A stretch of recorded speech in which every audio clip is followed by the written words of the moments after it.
For 18 long years, Jon fought a relentless battle against a terminal illness, confined to a hospital bed and in the constant shadow of death. However, fate had much bigger plans for him. The destiny of a god emperor was promised by ancient and mysterious prophecies. Chosen as the Messiah by an omnipotent and omniscient God, Jon is thrown into a world on the brink of a devastating war, where his decisions will determine whether humanity perishes or has the chance to continue existing. Facing the terrible army of the undead and raised as a bastard in Winterfell despite his noble origins, Jon must quickly strengthen himself for the final battle that will decide the fate of civilization. But his path to the Iron Throne is full of challenges. In addition to defeating supernatural enemies, he will have to face treacherous politics, where kind words hide dark and deadly intentions. The fate of all human civilization rests on his shoulders. The Chronicles of Ice and Fire. Elements of Game of Thrones, Dune Warhammer. Hello, everyone. Omni-sensei here with What If I Was Reborn as Jon Snow the God Emperor? Game of Thrones. Part 1. If you enjoy this kind of content, please smash the like button. Subscribe to the channel if you haven't already. Don't forget to check out the original story linked in the description. I hope you enjoy listening to it. What is the weight of knowing the past, present, and future? Does that make me a god or a mere mortal bold enough to see the world through God's eyes? Aenar Targaryen, before his conquest at the age of 6. 289 BC, 6th year of the reign of King Robert I Baratheon of House Baratheon. North Winterfell, ancestral home of House Stark. Jon, in one of the towers of Winterfell, looked at the men and more men gathering outside the castle. A sea of tents with banners fluttering in the cold north wind appeared before him, each bearing the coat of arms of the noble houses that controlled the north. Loyal men above all, brave. War. A word appeared in young Jon's mind, his deep purple eyes staring at the people gathering for war with a calm gaze. It was a simple word, but in the end, its meaning was cruel and cold, almost like a god taking people's lives.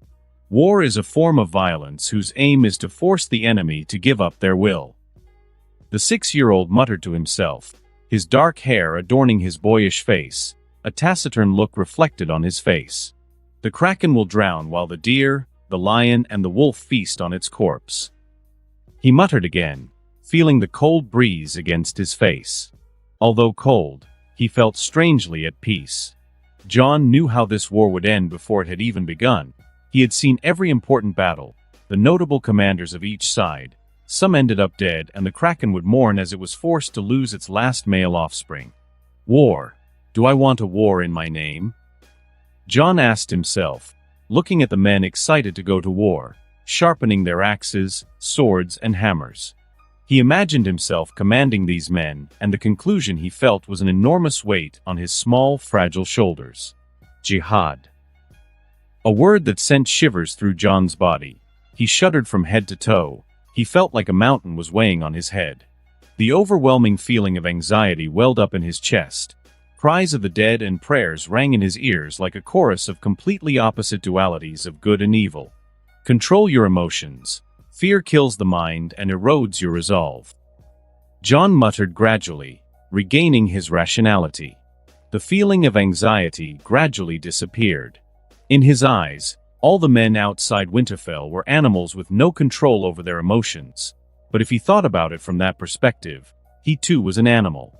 As to which animal, Jon had yet to decide, but he preferred the biggest, for in this world of intrigue, only force can force another man to kneel before you. Dragon. Jon's eyes showed a look of desire, remembering his little partner now sleeping in Wolfwood. Taking one last look at Winterfell's sea of tents, Jon left without a second thought, his clothes predominantly black. Descending the spiral staircase step by step without haste or anxiety, Jon found himself in front of a corridor. He walked down the corridor where he passed the kitchen, where people came and went with extreme haste. No one paid any attention to the 6-year-old boy. Something that Jon appreciated. Receiving looks of contempt in the morning was not pleasant, especially for his shaken psyche. Although after 6 years, there were no words that made him feel any pain. Jon quickly returned to his room, or if a pantry could be considered a room in the first place. However, lying in bed, he felt peace again. Even the visions of the future seemed to disappear in the silence of his room. His mind was pleasantly plagued by the silence he loved so much to be surrounded by. Lying on the bed, John stretched out his hand and looked at it. It was a child's hand. There were already calluses on it, showing that it had already started working at an early age, courtesy of a certain particularly degradable redfish in Winterfell. The irony of fate, me, the most powerful boy in the world, living in a dispensary and tormented by a stigma I never deserved to carry. John muttered to himself. He had known he was special for as long as he could remember, not because he was reincarnated with memories of another life, that of an 18-year-old. As well as learning things extremely quickly, such as languages and other things, including swordsmanship, he also had almost uninterrupted visions of the future, an ability he named prescience. The prescience showed him the past, present and future, although the future was mostly covered in a thick fog and impossible to see through. But every now and then, a wind would blow the fog away, allowing him to see certain possibilities that could happen.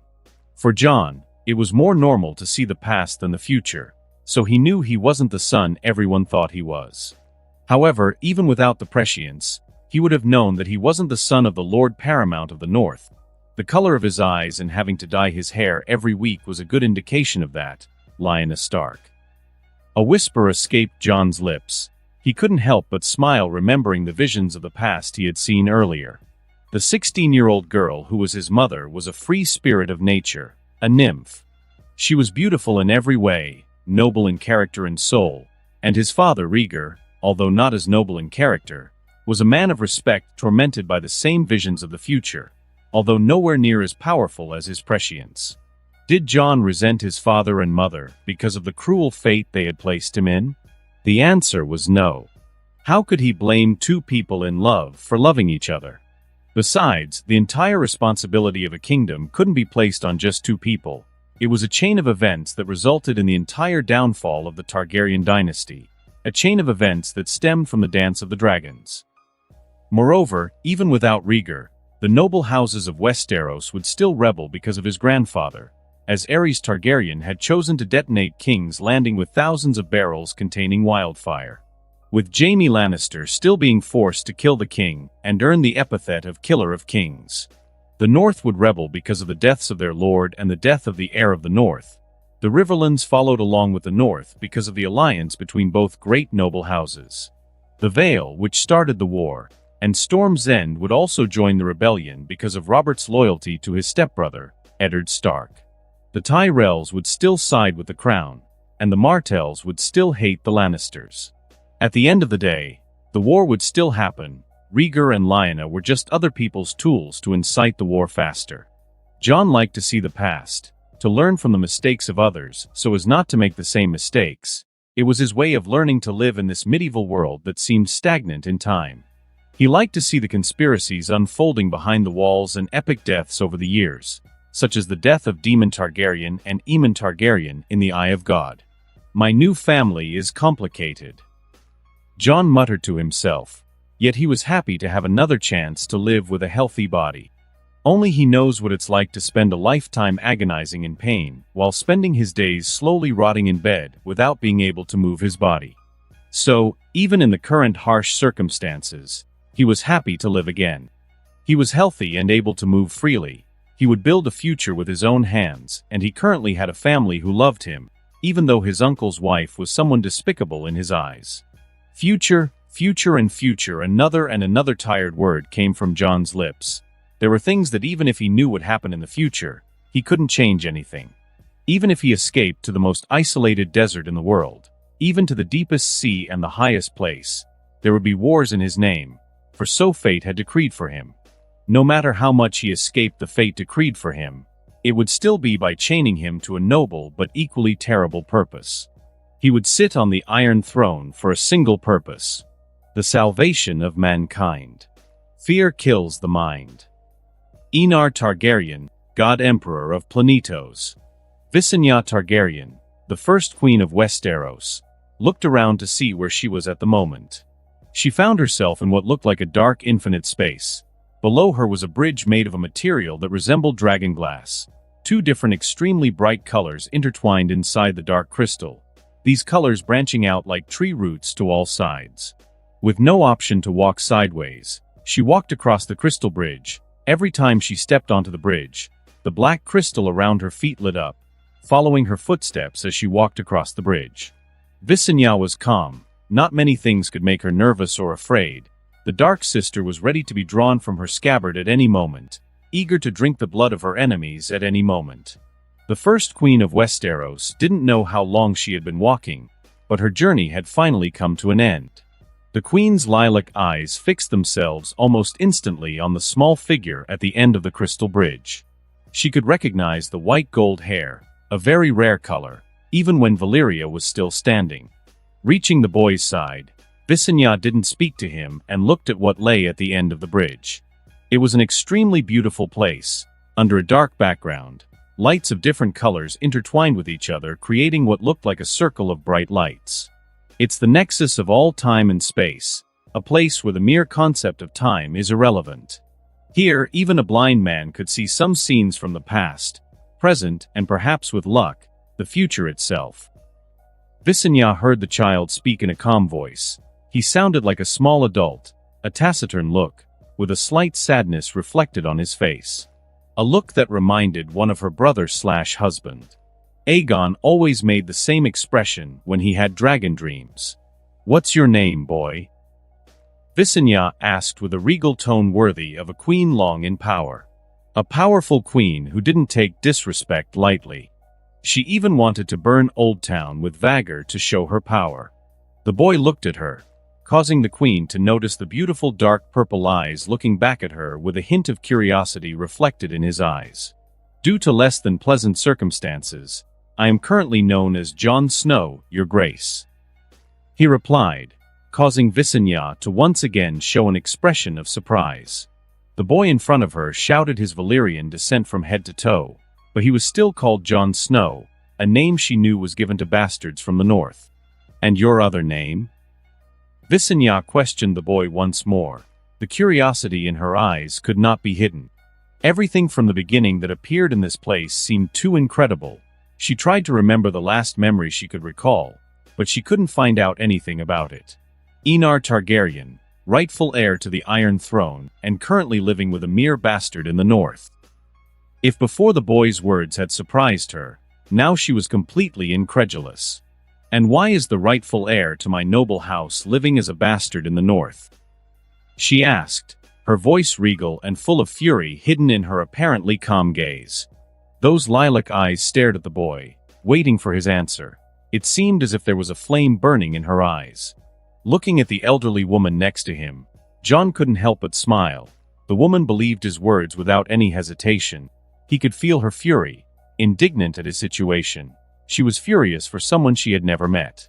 It moved him a little. Holding her hand, Jon spoke in a soft tone. "The Targaryen dynasty has fallen. There are only 5 members of House Targaryen left in the world. Some have been exiled to Essos and are currently being hunted like animals and starving in the streets. The other languishes in the north, serving for over 100 years as maester. One is trapped in her never-ending quest for revenge." Visenya felt her brain go blank for a moment. She gritted her teeth and looked at the child holding her hand. Her voice was tinged with the purest fury and violence imaginable.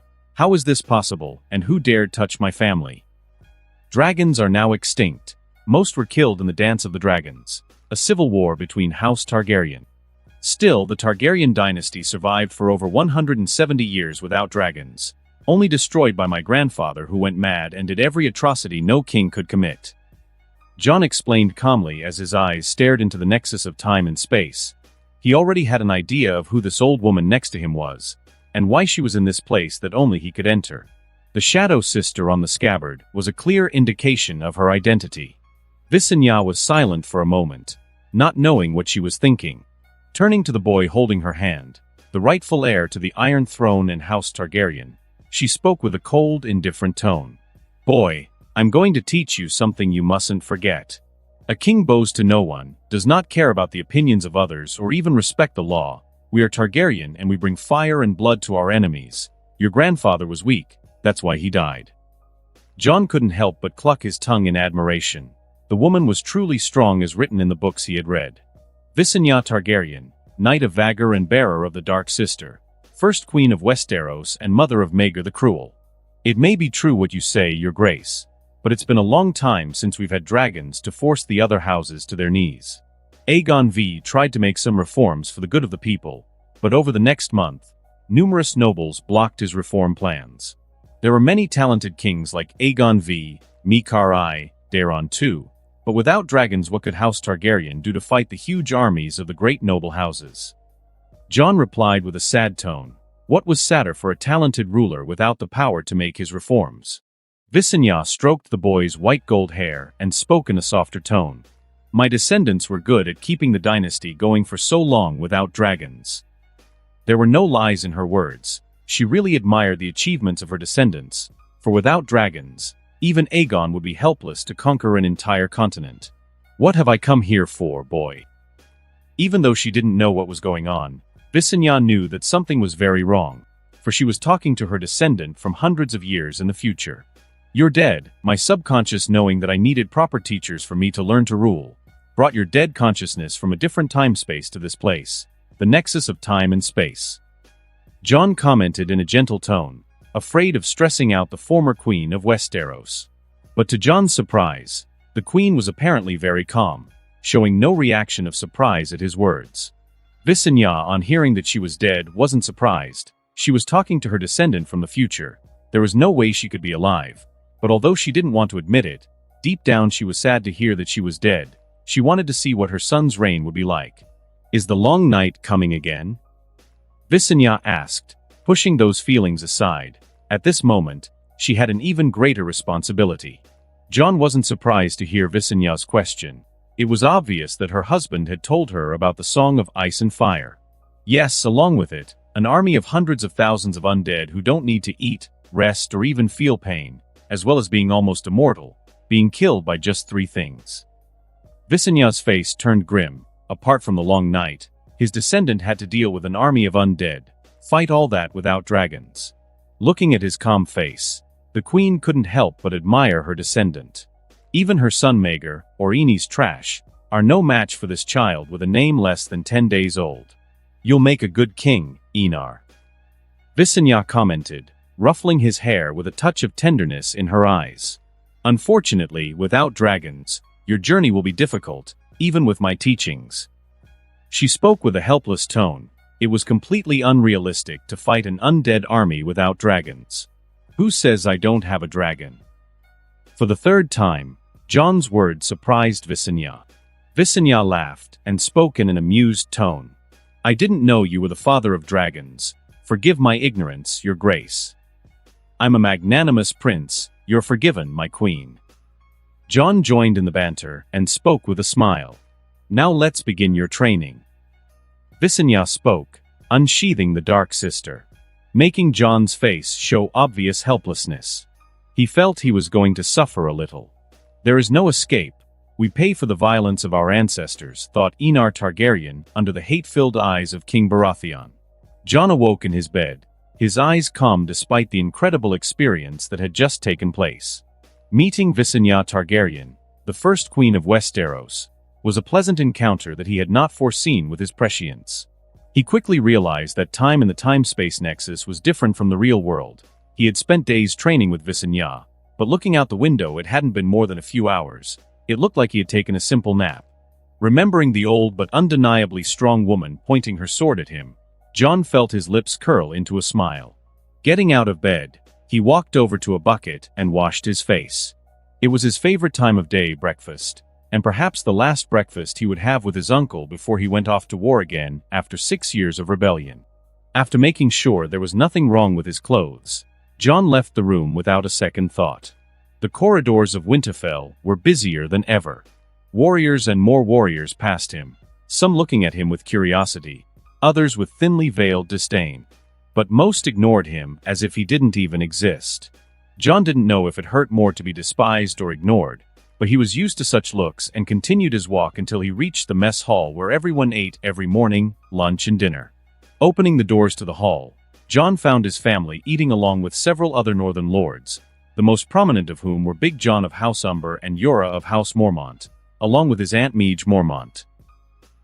The only reason for mentioning Jorah was that the man had a very important role to play in the future. Otherwise, Jon wouldn't even look at a man who would sell people in the future to satisfy a pompous, self-centered woman. "You have arrived, Jon. Come and sit beside me." Jon's attention was drawn to the powerful yet strangely calm voice. Eddard Stark, Lord of House Stark, Lord of Winterfell and Lord Paramount of the North. Jon noticed that the man was young, 26 years old, with brown hair down to his shoulders and dark gray eyes that could be as soft as mist or as hard as stone when angry. Standing next to the Warden of the North was the son of House Stark, Robb Stark, a child of 6 who, with his auburn hair and blue eyes, looked like his mother in every way. On the left was the Lady of the North and daughter of the noble House Tully, beautiful and elegant with her red hair and blue eyes. If Jon hadn't met her, he would have taken her for a virtuous woman. Unfortunately, she was only virtuous in appearance, nothing more than a trophy wife with no backbone and no respect for the traditions of the North. The woman could be especially cruel when she wanted to, wishing him dead and doing many other unkind things to a child. In her arms was a girl who bore an unmistakable resemblance to her, the eldest daughter of House Stark, Sansa Stark, who was no more than 1 year old. She was the cutest thing in the world, but she would become an exact copy of her mother, dreaming of princes and knights of the South. Something she might regret in the future if he didn't stop certain things from happening. That was all House Stark for now. There would be more to come, but he put that aside for a moment before sitting down next to Robb, ignoring the dangerous, deadly stare that fell upon him. "I thought you overslept," Robb commented with a smile as he devoured a chicken leg. His eyes met Jon's dark purple ones, and he smiled amicably. They were brothers, except for the blood that ran through their veins. Jon shrugged and answered nonchalantly, lying as normally as he breathed. It was hard to sleep with all that noise the night before. Robb agreed. The mobilization of the army was indeed noisy. As he tore off a piece of bread and put it in his mouth, Jon felt the deadly stare next to him again. Lifting his gaze, he saw the blue eyes of Catelyn Stark, born Tully, staring at him without hiding the disgust in her eyes. Swallowing his bread, Jon drank some water and asked nonchalantly, "Something wrong, Lady Stark?" Jon's words drew the attention of all the lords present, who watched with amusement at what was about to happen. "A bastard can't dine with us." Catelyn didn't care that her husband was present and spoke without hiding her extreme dislike for the bastard. Robb looked at his mother with a frown, the same look that was on the Lord of Winterfell's face at that moment. Robb was unhappy with his mother's words, while Eddard was unhappy with his wife's attitude toward their bannermen. What would they think of him? A man who couldn't control his wife. Letting out a laugh that left everyone looking at the 6-year-old in surprise, Jon replied calmly, "The last time I remember, I was invited to sit down by Lord Stark. As a vassal, I must obey my lord." "Are you saying your will is above that of your own husband and lord, Lady Stark?" Jon didn't stop and landed another blow on Catelyn, worthy of a 7-worshipping southerner who despises our ways. If everyone had been watching the fun before, now all the lords were looking at Catelyn with increasingly unfriendly eyes. They already didn't like the fact that their lord had married a southerner, especially after the woman opened a 7 church in Winterfell. Jon's words only reminded them of the dislike they felt for Lady Stark. And it was so simple that Jon wanted to laugh right then, but he held himself back as he prepared to watch the show while Catelyn dug her own grave and jumped in alone without him doing anything. Although the woman had beauty, she definitely didn't have enough intelligence, something that few women in this world had, given the little or no education they received from their noble houses. There were few truly intelligent women in this world, Olenna Tyrell being one of the few, the fame of the Queen of Thorns circulating for years even in the far north. As Catelyn felt the increasingly unfriendly looks being thrown her way, she felt her cheeks flush with shame and anger, her eyes practically spitting flames from how angry she was at the moment. Not only had she been despised by a bastard, she had thrown him to the lions to defend herself against accusations of disloyalty. Unfortunately, Jon had forgotten that his uncle was present. How could a husband fail to defend his wife? Enough. Eddard spoke, his voice causing the many eyes of the lords to turn away and go back to eating. though some still looked at Catelyn with much dissatisfaction in their eyes. Jon Umber and Meege Mormont. Jon ate his bread with a vague disappointment in his eyes, but when he noticed Eddard's look, he quickly hid his expression and ate with an innocent look on his face as he winked playfully at the Lord Paramount of the North. He just snorted coldly as he went back to eating, probably planning how to scold him when he returned from the war. Jon wasn't worried about that. With Eddard Stark gone to war, Winterfell would be handed over to a temporary regent, and the regent was obviously Catelyn Stark, Lady of Winterfell. He could foresee that Catelyn would make his life a living hell when Eddard wasn't around. But the heir to the Iron Throne wasn't worried. First, he had plenty of ways to make the Redfish regret her choices, and second, he could live in the forest for a few months without a problem. So he really wasn't worried at all about what his life would be like if Eddard went to war against House Greyjoy. "Sorry about my mother, Jon," Robb said, sitting down next to Jon, his voice lower than usual and showing a bit of embarrassment on the boy's part. Unlike Sansa in the future, Robb actually treated him like a real brother. His mother's actions seemed to hurt the boy more than Jon himself, who was the target of the insults. "Don't worry, if I cared about other people's words, I would have killed myself a long time ago." Jon placed his hand on the heir of Winterfell's shoulder and spoke with a small smile. Just as Robb treated him like a brother, Jon treated Robb like a brother. The two were inseparable, especially during swordplay lessons. The smile returned to Robb's face at Jon's words, and he began to eat, sharing the start of his day. His flesh may be made of fire and his blood as hot as magma. He may be of a completely different race than mine, but we are undeniably brothers. Brothers bonded until the day I die, or if the gods so choose, something I pray every night will not happen, his death. Enar Targaryen, reflecting on his bond with his dragon. The next day, Eddard Stark and his bannermen went to war again. 35,000 seasoned men and a few women from Bear Island, all already baptized in the fire and steel of war. Another 15,000 would join along the way, making a total of 50,000 men and women, and the army would march to the battlefield. Westeros was experiencing its first war since the rebellion that led to the destruction of House Targaryen. Knowing that Catelyn would act as regent and rule all of Winterfell in Lord Stark's absence, Jon decided to spare the life of his uncle's wife, and after saying goodbye to Robb, left for Waftswood with a dagger and some food and water supplies. His departure attracted no attention except from Robb himself, but knowing what his mother might do to Jon, he remained silent even when questioned by his mother. Even though other people knew of Jon's departure, they didn't care. They all had their own lives to tend to instead of worrying about the life of a bastard. Wolfswood was a large forest, its huge oaks looking ancient and strangely twisted. It wasn't just oaks that inhabited the forest. Sentinels, soldier pines and hawthorn, beech, ash, chestnut, ironwood, fir, and many tall pines. Weirwoods were occasionally found singly or in pairs. In addition to the trees, there were wolves, bears, wild boars, deer, elk, fish, foxes, rabbits, tree cats, black squirrels, and emperor spiders. In short, it was not a forest friendly to humans, let alone a small, fragile 6-year-old boy, the favorite prey of many of the predators that lived in this forest. Jon knew this, and so his every move consisted of using his prescience as much as he could at the moment, avoiding predators like wolves and bears for the most part. However, the ability couldn't be used 24 hours a day, which put the 6-year-old through some very dangerous times when he found himself facing a particularly hungry giant brown bear.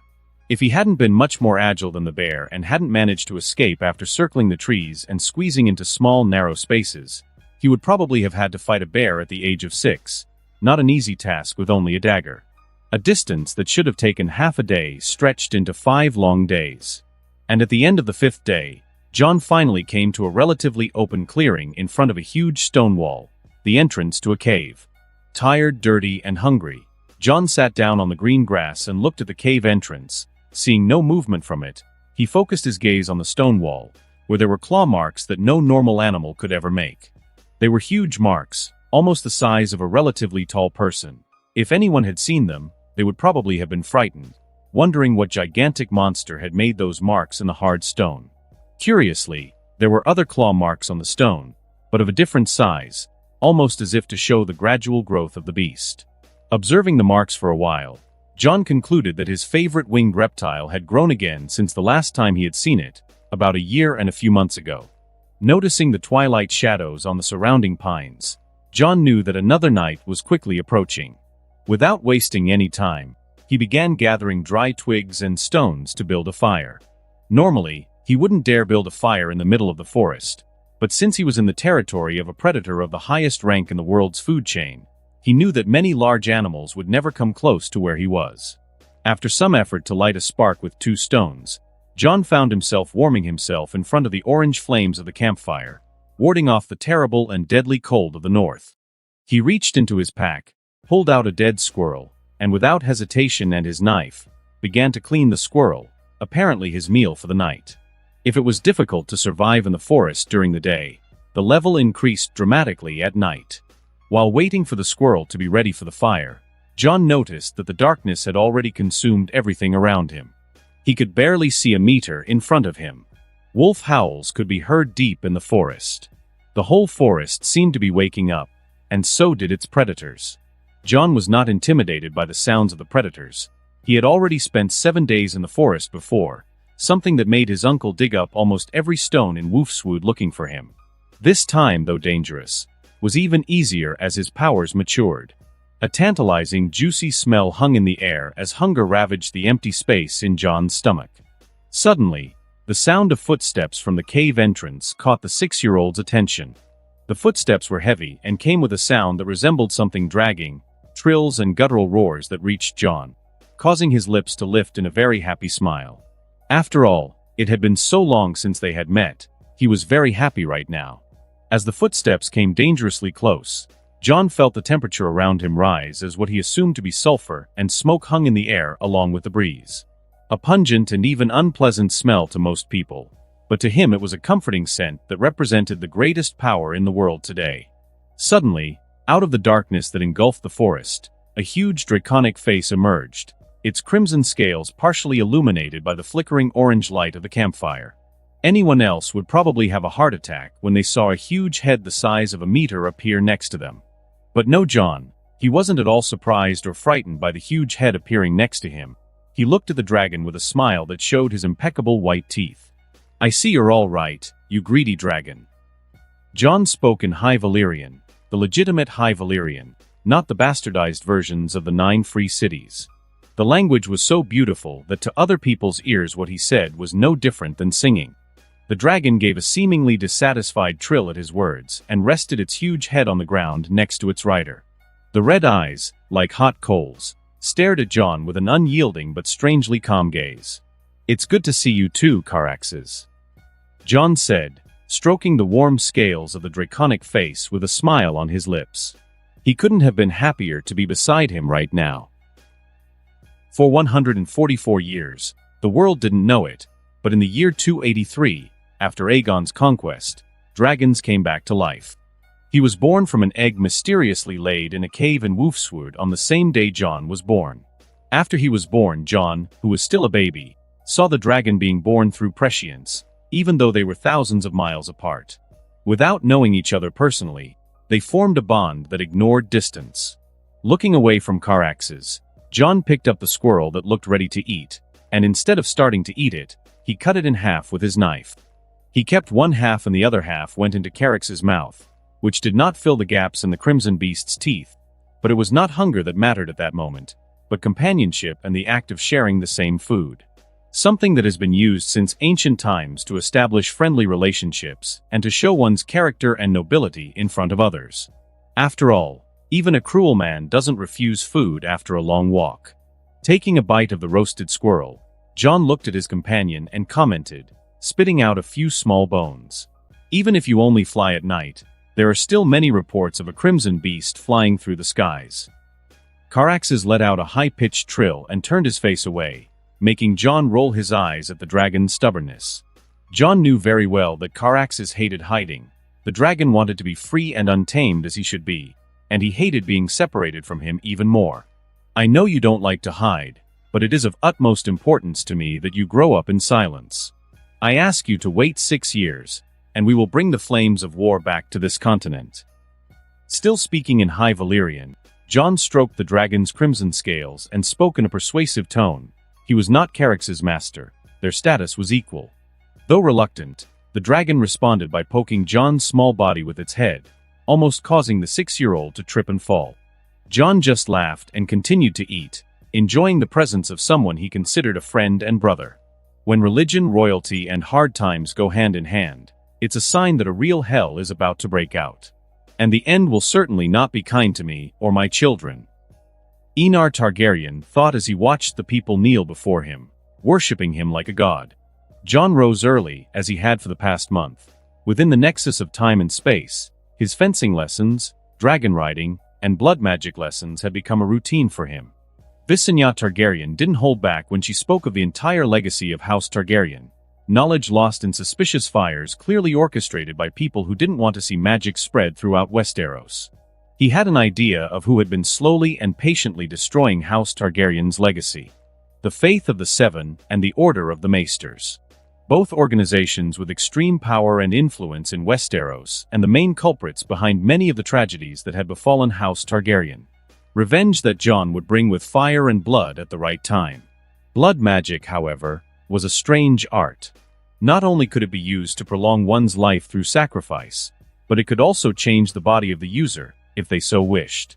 In his Visenya lessons, Jon discovered that after 5,000 years of existence, blood magic had become so prevalent in the blood of the 40 houses of dragon lords that many of them had quite exotic abilities.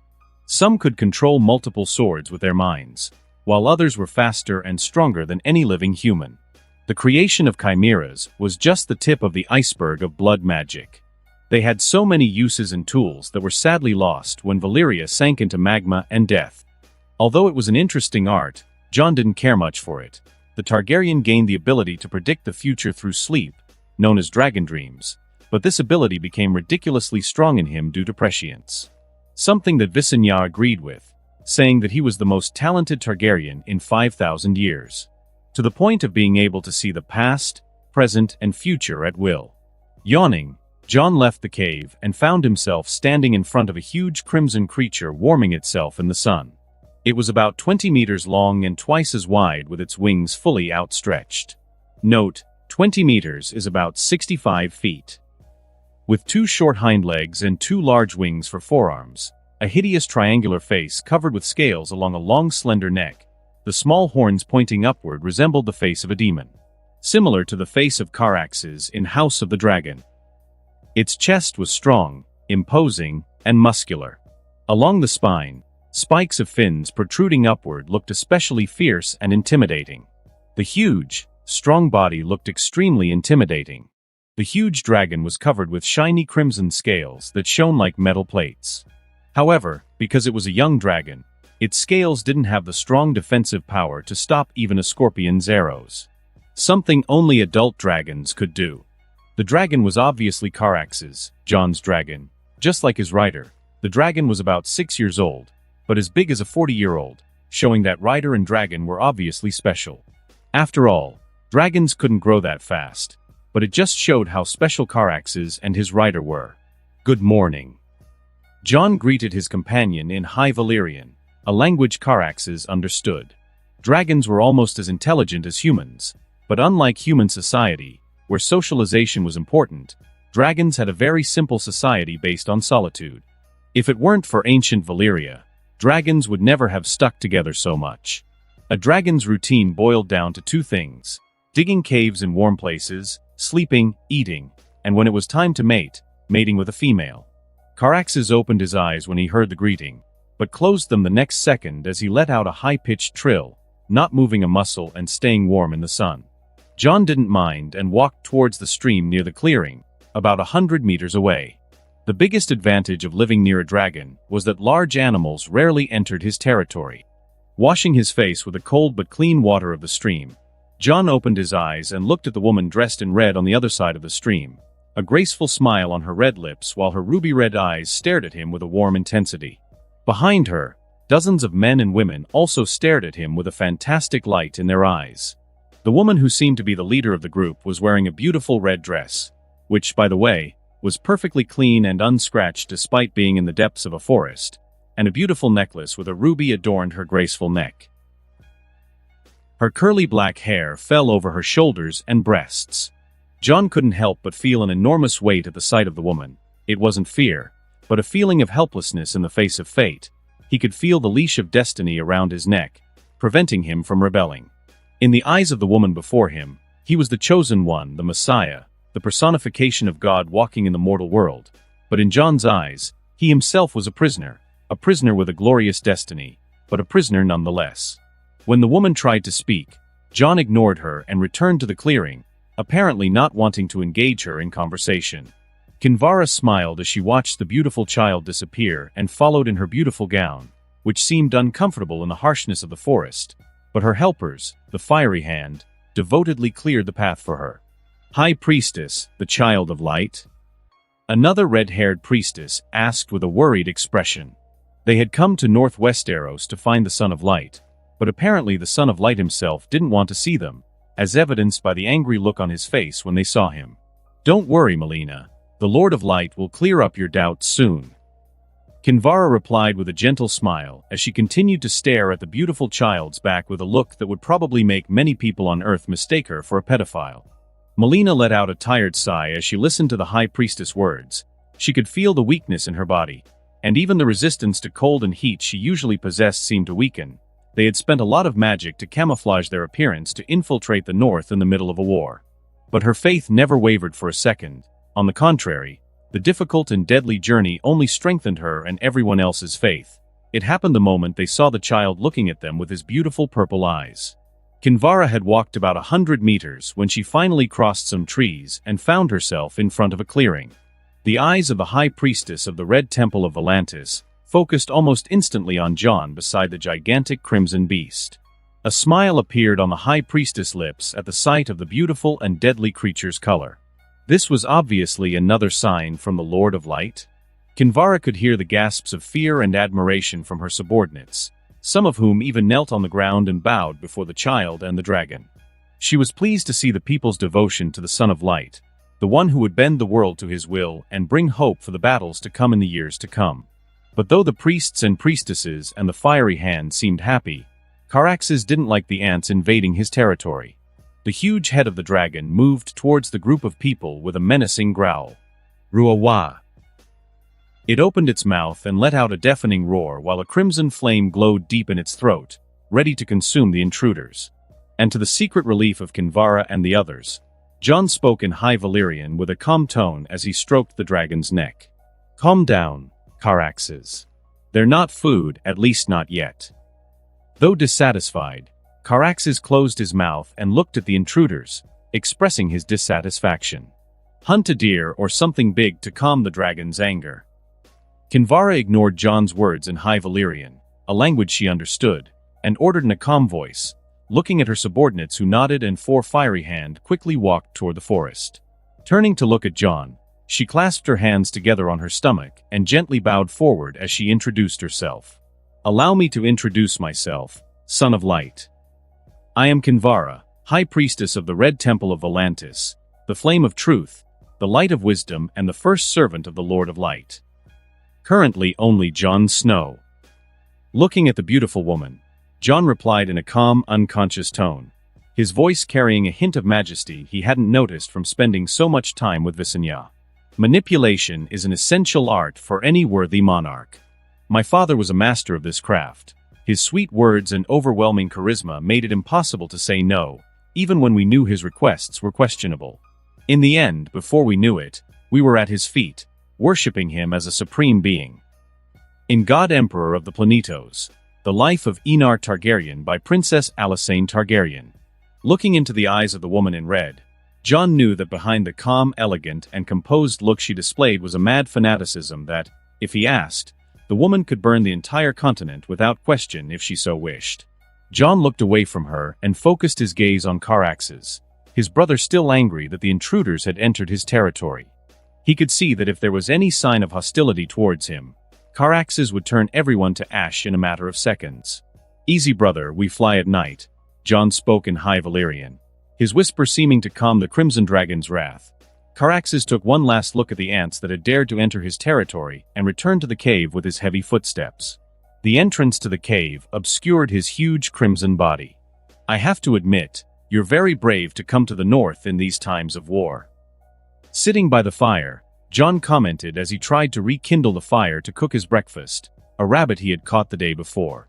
The faith of the Red God may be popular and widely accepted in Essos, but in Westeros they were nothing more than pagans with barbaric rituals, along with their filthy blood and fire magic. Even if they were killed, no lord would seek justice for them. The south of Westeros despised the old gods, let alone a foreign faith that burned people alive, so the courage of Kinvara and the others was truly commendable. Allow me, your grace. Kinvara watched as he tried to light the flames, and with a simple wave of her hand, flames appeared on the dry branches of the bonfire. She then sat down beside him, looking at him with a polite smile. Jon looked at the woman with a silent gaze, narrowed his eyes, and spoke in a calm tone. What do you want from me, Red Priestess? Only what you wish, my lord. Kinvara answered without hesitation. If I ask you to kill yourself here and now, will you do it? Jon also answered without hesitation, his face tinged with a hint of coldness. If your grace wishes, I will. Drawing a dagger from the sleeves of her dress, Kinvara responded by placing a cold blade against her own neck. The blade sank slightly into her skin, a drop of blood appearing on her white skin. A smile appeared on Jon's face, the coldness on his face vanishing. Your loyalty is commendable, Lady Kinvara. But I beg you not to kill yourself. I will need your services for a long time to come. Long enough to see every man grow old and die.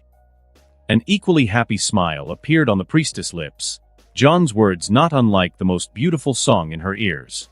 His words indicated that she would serve him for hundreds of years. How could that not make her happy? Nothing could make her happier than to serve her God for eternity. Jon looked at the woman who was probably hundreds of years old. She seemed as happy as a child who had just earned her favorite toy. He couldn't help but think how frightening human faith was, but he didn't complain about the benefits he was gaining. He knew that the red faith would be his sharpest sword against the faith of the seven. He would destroy that seven-faced religious organization with his bare hands. But to do that, Jon had to make changes to the red faith, to make it more palatable to the eyes of the commoners, to remove the image of crazed fanatics burning people. I know the purpose of your coming, but you're too early. My conquest will not begin until 296. Jon commented, watching the orange flames as he heard the crackling of branches breaking in front of the flames. He wasn't lying. It really was the year he would begin his conquest. Instead of staying in the shadows, he would attack Robert Baratheon head-on, drawing all the noble houses into a war that would be remembered forever in the history of mankind.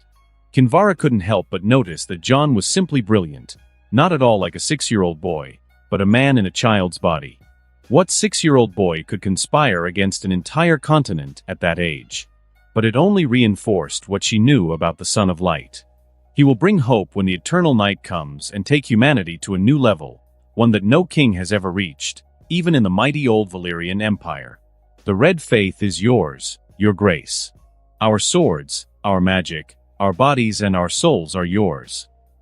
Kinvara rose and knelt at Jon's feet, her voice full of devotion and awe as she dared not look the 6-year-old child in the eye. Behind her, all the fiery hand and priestesses knelt with her, waiting for his words. Standing, Jon looked at the kneeling people, and though he didn't want millions to die in a religious war because of him, the world demanded that he become king. I accept your allegiance and the oath that each of you swears to me. I promise to rule with justice and wisdom, and in return I ask for your faith and courage in times when darkness threatens to engulf us. He spoke, his voice grave, calm, and confident.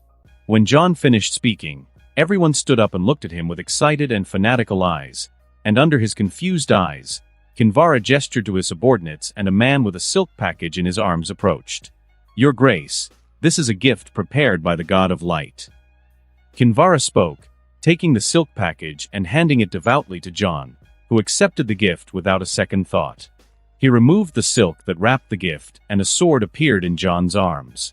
It was a beautiful sword, its blade a meter long, no more than 2 fingers wide.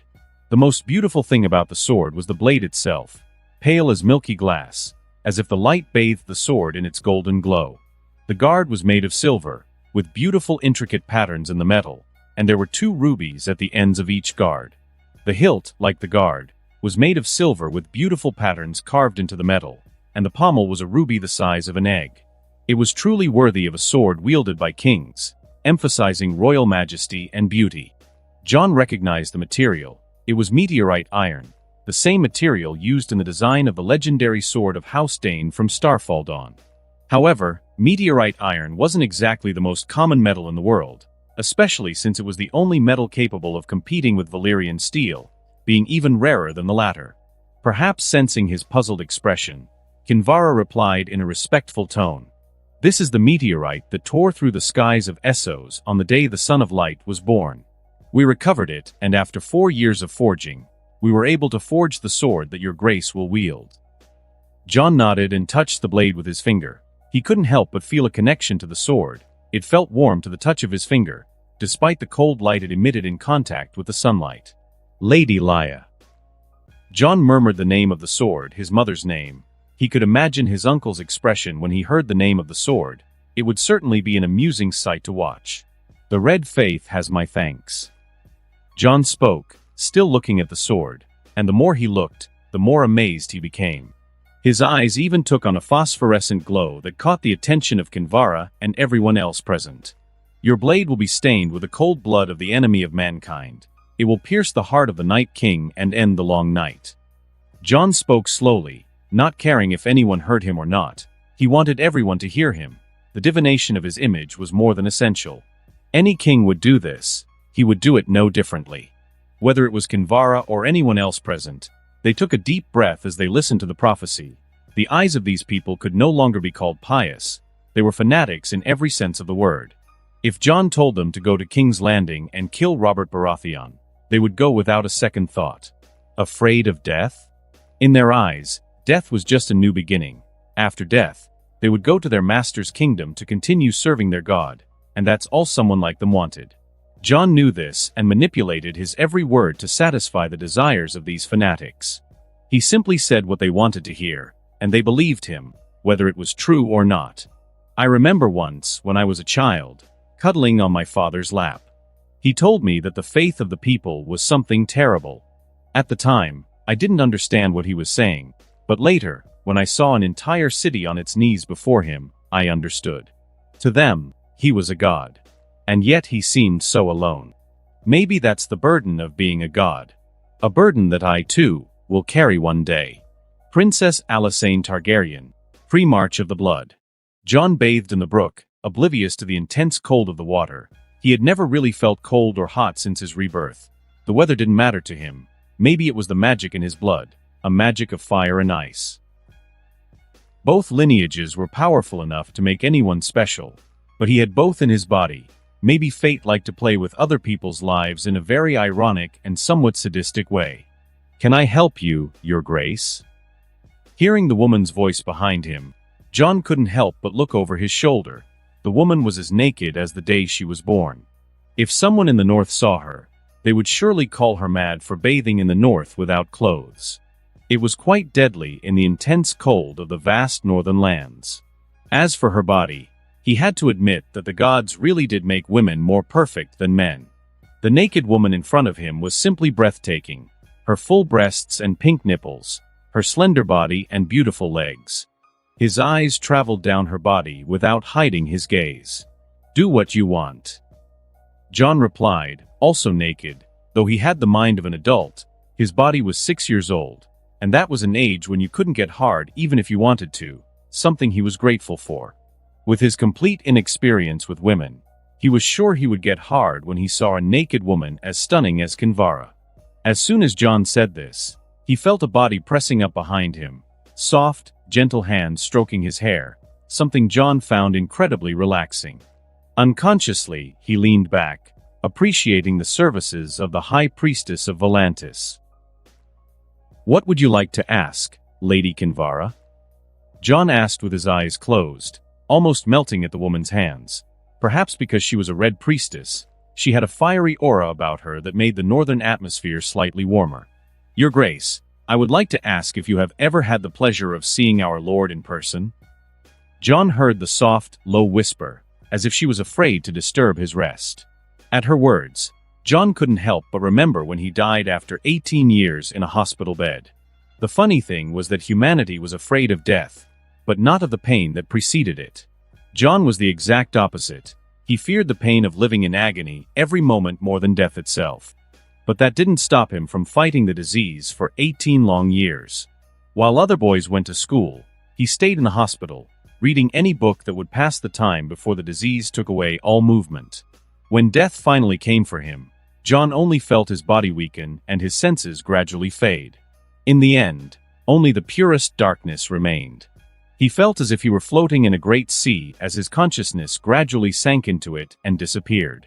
But everything changed in an instant. He felt a strong hand grab his, pulling him out of the darkness, and when his eyes opened again, there was a being in front of him. There was no way to describe the being that stood before him. If there was a word to describe it, he would say it was God. There was no other word, not even worthy, to describe the being in front of him. Opening his eyes and looking directly into the priestess' red eyes, John could see the expectant look in her eyes. He sat on a throne that was brighter than 1,000 suns. A red robe wrapped around his slender, gigantic body, and his hair, made of light, looked like a sea of twinkling stars falling down around him. His eyes, 2 red suns. John spoke in a calm tone, not realizing that he was now lying on the edge of the stream, earning the comfort of a pillow on Kinvara's lap. The woman's eyes had never been so bright, reflecting a deep, almost mad fanaticism. Kinvara. John called out, snapping her out of whatever reverie she was in. He knew this was the right moment to influence her. The red faith must change to better serve the purposes of the Almighty. My purposes, to be exact, John thought, keeping a calm expression on his face. I am listening, Son of Light. Kinvara straightened her body, her voice sounding extremely serious and devout, as if he was waiting for something of great importance. I will write a Bible with the stories told by Lawler himself. They will teach life lessons. They will teach men respect, morality, and character. John began. But before we can spread the faith of our God, we must change the image of the red faith in the eyes of the people of Westeros. Clothes, customs, prayers, and no blood magic, at least not in front of the commoners. And absolutely no sacrifices of the living on bonfires. Why did Christianity succeed in convincing so many people to convert? If you don't know the answer, I'll tell you, the Bible. Unlike other pagan religions that involved human sacrifice, immorality, sadism, and gore, the Bible was a book that told stories so real, holy, and instructive that it practically undermined the concept of religion in the world. Its stories inspired people to reflect on their mistakes and sins, and taught morals and ethics at a time when death and starvation were as common as breathing. In such an environment, everyone needed a spiritual pillar, and embraced whatever seemed most sacred. John needed such a religion. He would be the Son of God in this world and bring peace to the world, which wasn't exactly a lie, but it definitely wasn't the whole truth. But truth was often changeable. Kinvara looked at John with extremely intense eyes, so intense that he might vanish from the face of the earth if her eyes had any power. Fortunately for John, she had no such power. When the entire transformation of the Red God's faith is complete, I will personally do something about it, including the clothing, customs, prayers, and idols to worship. You should expand as soon as possible. Ignoring the woman's increasingly fanatical gaze, if such a thing was possible, John spoke in a calm tone, his purple eyes fixed on the red eyes. Rising from her lap, John ignored her nakedness and held Kinvara's face with both hands, approaching her face and standing a dangerously close distance away, looking directly into her eyes. Don't disappoint me, Kinvara. I don't like mistakes. Anyone who interferes with the reforms must die, no matter who. You and the red faith will be my sharpest sword to pave the way in the coming long night. In front of those deep purple eyes, all Kinvara could feel was her chest bubbling with an infinite energy coursing through her body. She just wanted to run back to Volantis and start the reforms to make the Son of Light smile like any normal child. Turning away from him, Kinvara knelt in front of John, her body close to the ground, and kissed his feet with all the devotion and care she could muster. She wanted to convey all her respect, love, and devotion with a touch of her lips on his feet. Your decree is an order, Son of Light. All those who refused to follow the new commandments died burned by the holy flames of purification. Raising her head, Kinvara replied with a happy but equally mad tone, a look that sent shivers through Jon's body. Crazy. The woman was definitely mad. Jon thought, slightly startled by the look Kinvara gave him. Although he had wanted this look in her eyes with his earlier words, seeing it in person really brought a feeling of fear and caution to Jon. In that moment, Jon understood that in Kinvara's eyes, he was no longer a man, but a god, her god, to be worshipped and devoted to. He had no doubt that if he asked her to die, Kinvara would do so with a smile on her face. Thank you, Kinvara. Your devotion will always be noticed by the Lord of Light. Jon lied without showing any reaction. The Omnipotent and Omniscient God had better things to do than to pay attention to a human, even if he was probably no more than one of the most important ants. Holding her face with his hand, Jon watched as the woman of hundreds of years closed her eyes and enjoyed the warmth of his hand on her cheek. A naked 6-year-old boy and a naked woman in a stream would surely frighten many people. If it weren't for these two women, I might not be the man I am today. Rhaenyra Targaryen, a year before the conquest, watching Rhaenys and Visenya Targaryen. At the nexus of space and time, Jon discovered that he could shape the place to his liking. So he transformed the entire nexus into the most important place in the Targaryen dynasty, the island that each heir to the Iron Throne would receive as a fief upon his coronation. Dragonstone. Home sweet home. Visenya commented as she looked at the huge black stone castle that stood on a hill on the stony island. The entire architecture of the castle had dragon-like aspects, as if it were a giant dragon in the shape of a castle.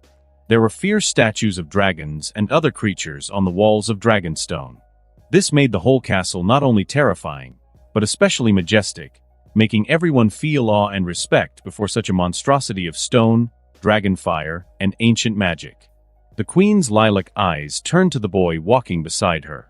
6 months had passed since she had taken over Jon's guardianship, and in that time she had seen a boy who had been quiet and strong, but without any princely aura, transform into someone worthy of the title of prince.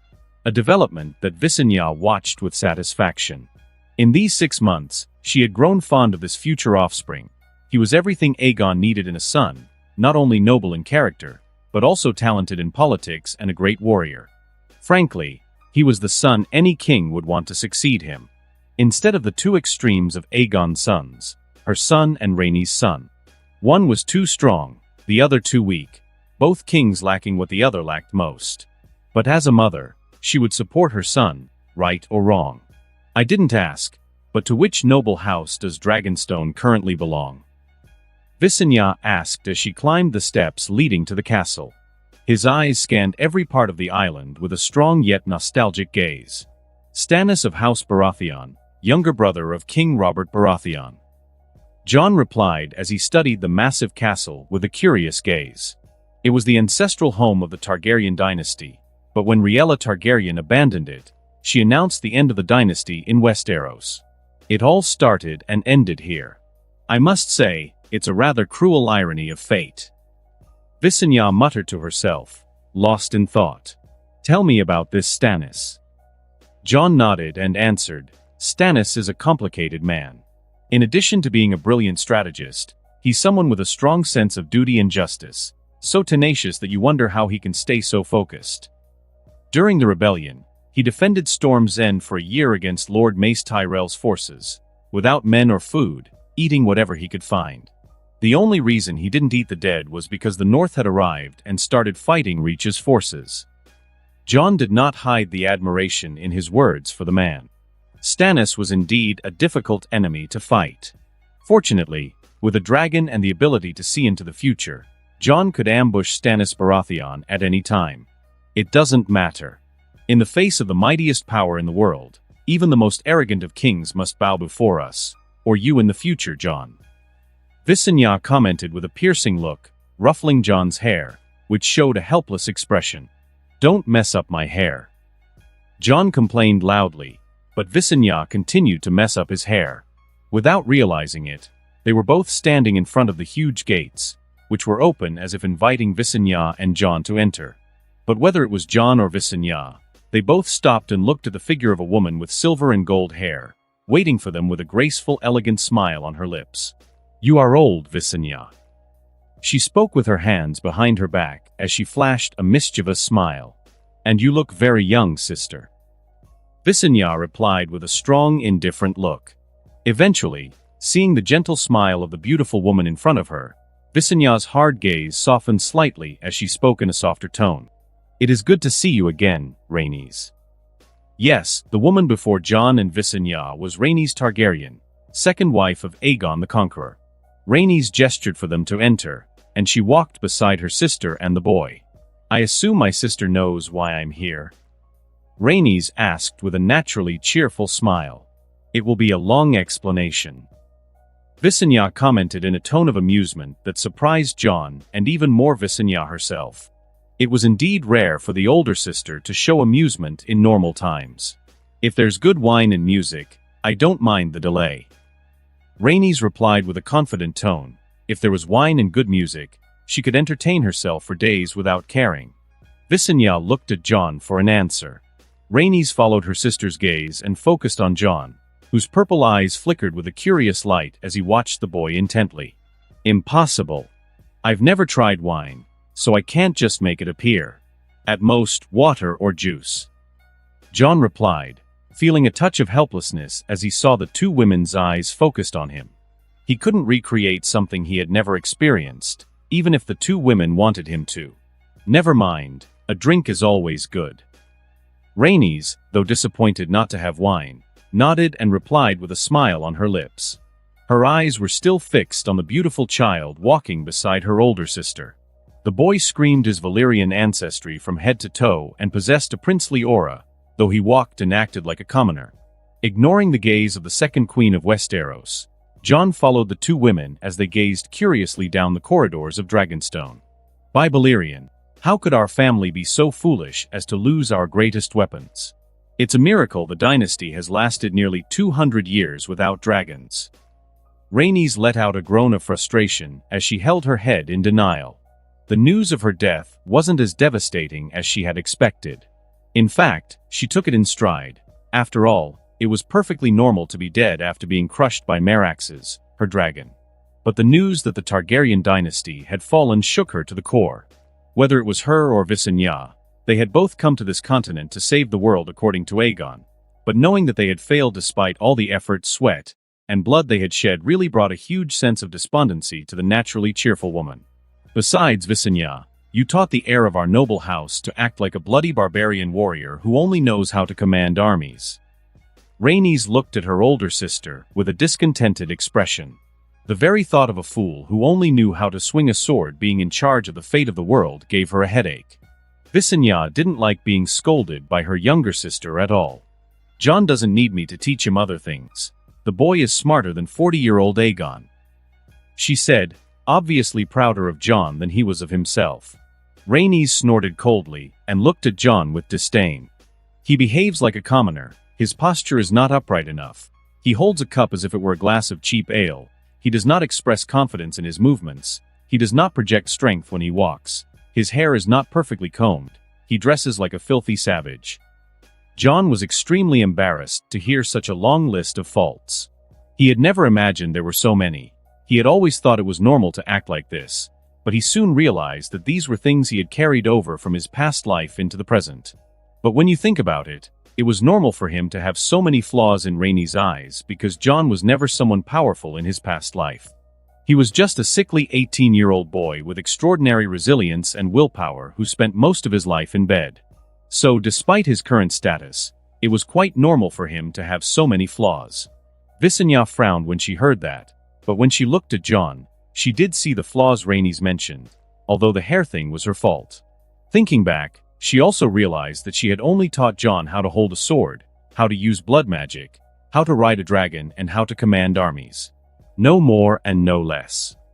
Maybe that's why his mind wanted Rhaenys as much as he needed someone to teach him. Will Aegon be next? Visenya thought, raising the goblet of juice to her lips. "Don't worry, my good son. I will make you a worthy monarch and teach you about politics and conspiracies.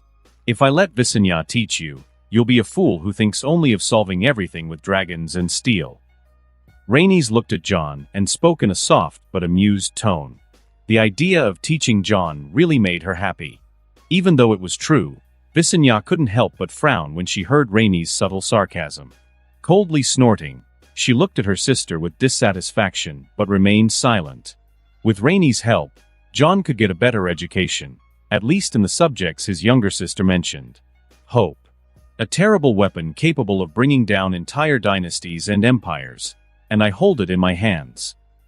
Aenar Targaryen said, looking into the future he wanted. Several days had passed in the nexus of space and time. Jon's lessons began to intensify with time. Jon and Rhaenys were face-to-face resting after a session of etiquette lessons. They both sat on chairs around a table on the window balcony. Visenya was nearby, a glass of juice in one hand, looking out at the turbulent waves of the Black Sea below. Jon, I've never asked, but why do you prefer to be called Jon when your real name is Aenar? Rhaenys asked casually, her gaze expressing obvious boredom. For someone who appreciated music as much as she did, sitting still was terribly monotonous. The only fun she had was teaching Jon, but even that could be exhausting after a while. Jon, who was about to raise his glass of juice to his lips, stopped and looked at the beautiful woman in front of him. He lowered his glass and put it back on the table. Smiling, he replied in a calm and collected tone, "Because I want to enjoy it while I still have the right to be an ordinary human being." Jon's answer caused Rhaenys and Visenya to look at the 6-year-old with astonished and disbelieving expressions. Ignoring their looks, Jon continued, "Being just Jon Snow is freeing. I can go where I want or do what I want without anyone caring. A luxury Aenar Targaryen will not have. He will be a god in the eyes of the people. What are you going to do to make everyone see you as a god?" Visenya asked, frowning with a worried look on her face. She had grown fond of the boy months ago, almost considering him a son. Knowing the cruel fate that awaited Jon didn't please her at all. Yes, in her eyes, being considered a god was not a blessing, but a curse and a burden that no man should ever have to carry. "I will give you hope," Jon replied, looking out to sea with a distracted and distant air. The wind gently ruffled his hair, while his purple eyes radiated a warm, gentle warmth. "As simple as that?" Rhaenys asked, her voice more serious than ever. "Simple? Giving hope is not as easy as it sounds, Queen Rhaenys." Jon looked at Rhaenys and smiled. "I will give you a god to worship, I will be your Messiah, and I will bring salvation to this world. The future I see will be the future they believe in. They will fight to spread my name among other peoples, bringing death and chaos wherever they go. An army of fanatics, ready to do whatever I command, simply because they believe my words contain the ultimate truth of the world." Jon's words made the two women completely silent. They looked at the 6-year-old and instead of seeing a child, they saw a man who carried an even heavier burden than their own husband who was tormented by prophetic visions in his dreams. "Why don't you run away? Let the world burn and don't care, just be happy." Rhaenys couldn't help but comment with a complex look. She looked at the beautiful child before her and let out a sigh of regret. "Why can't I run away? It would only cause more terrible things to happen. So instead of swimming against the current, it's better to let the water take you." Jon replied, his smile never fading. He was happy and relaxed. The reason for this was simple. Having someone to listen to his fears, plans, or worries was something surprisingly pleasant and unexpectedly able to bring him peace. Perhaps this was the magical power of the psychologists in his past life. In the real world, he could never say such things to any of his family. They would all call him crazy and never believe him. But whether it was Rhaenys or Visenya, both of whom were Aegon's queens, someone who was also plagued by prophetic dreams, they understood perfectly the weight, pain, and exhaustion he carried on his shoulders. "I wish you luck, Jon Snow." Rhaenys spoke, her tone full of pity and regret for the terrible future that awaited her descendant. "Don't worry, the winds of the future are in my favor. I just have to sail the silver waters of fate to reach the promised land."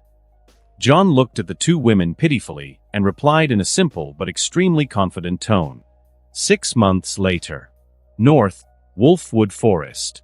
Jon looked at the snow covering the forest and couldn't help but admire the flawless color of the snow. Beside him stood the huge head of Caraxes, the heat emanating from the beast melting the snow and making the air seem warm, even though it was at temperatures that would kill a human in minutes. There was no sign of Kinvara or any of the Red God's followers at the scene, all but one of whom had returned to Essos on his orders. Kinvara, in particular, had clear orders. Reform the entire Church of the Red God. Change absolutely everything. At the same time, Kinvara was carrying a Bible that Jon had written for her during their months together. The Bible was different from the Bible anyone knew. The whole context had been changed to suit Essos and Westeros, especially the names, but all went well and the world's first Bible was born. Jon could see through the prescience. Kinvara was spreading his will to the masses. In the next few years, the Red Faith would see an explosive jump in the number of believers. Even the fiery hand will change according to Jon, as 1,000 men was far from what he wanted. The Red Army will be Jon's main army, fanatical warriors, extremely loyal to only one person himself. They will be his sword and shield. Jon wouldn't leave the priestesses without work either. How could he do that? So on his orders, Kinvara will create a new order of women for him, the Emperor's daughters. They would be his shadows and spies. Caraxes, my uncle will be back in 2 weeks. I need to get back to Winterfell. Jon leaned his body against Caraxes and spoke in High Valyrian. The Crimson Dragon snorted with obvious displeasure at his actions, clearly not liking the idea of being away from Jon for too long. Jon didn't like the feeling of separation either, especially with Caraxes. He was his brother. They should be together, protecting each other. Unfortunately, duty took precedence over feelings. Don't worry, as my powers mature, I'll visit you more often in the future. Stroking the red scales, Jon commented with a happy tone.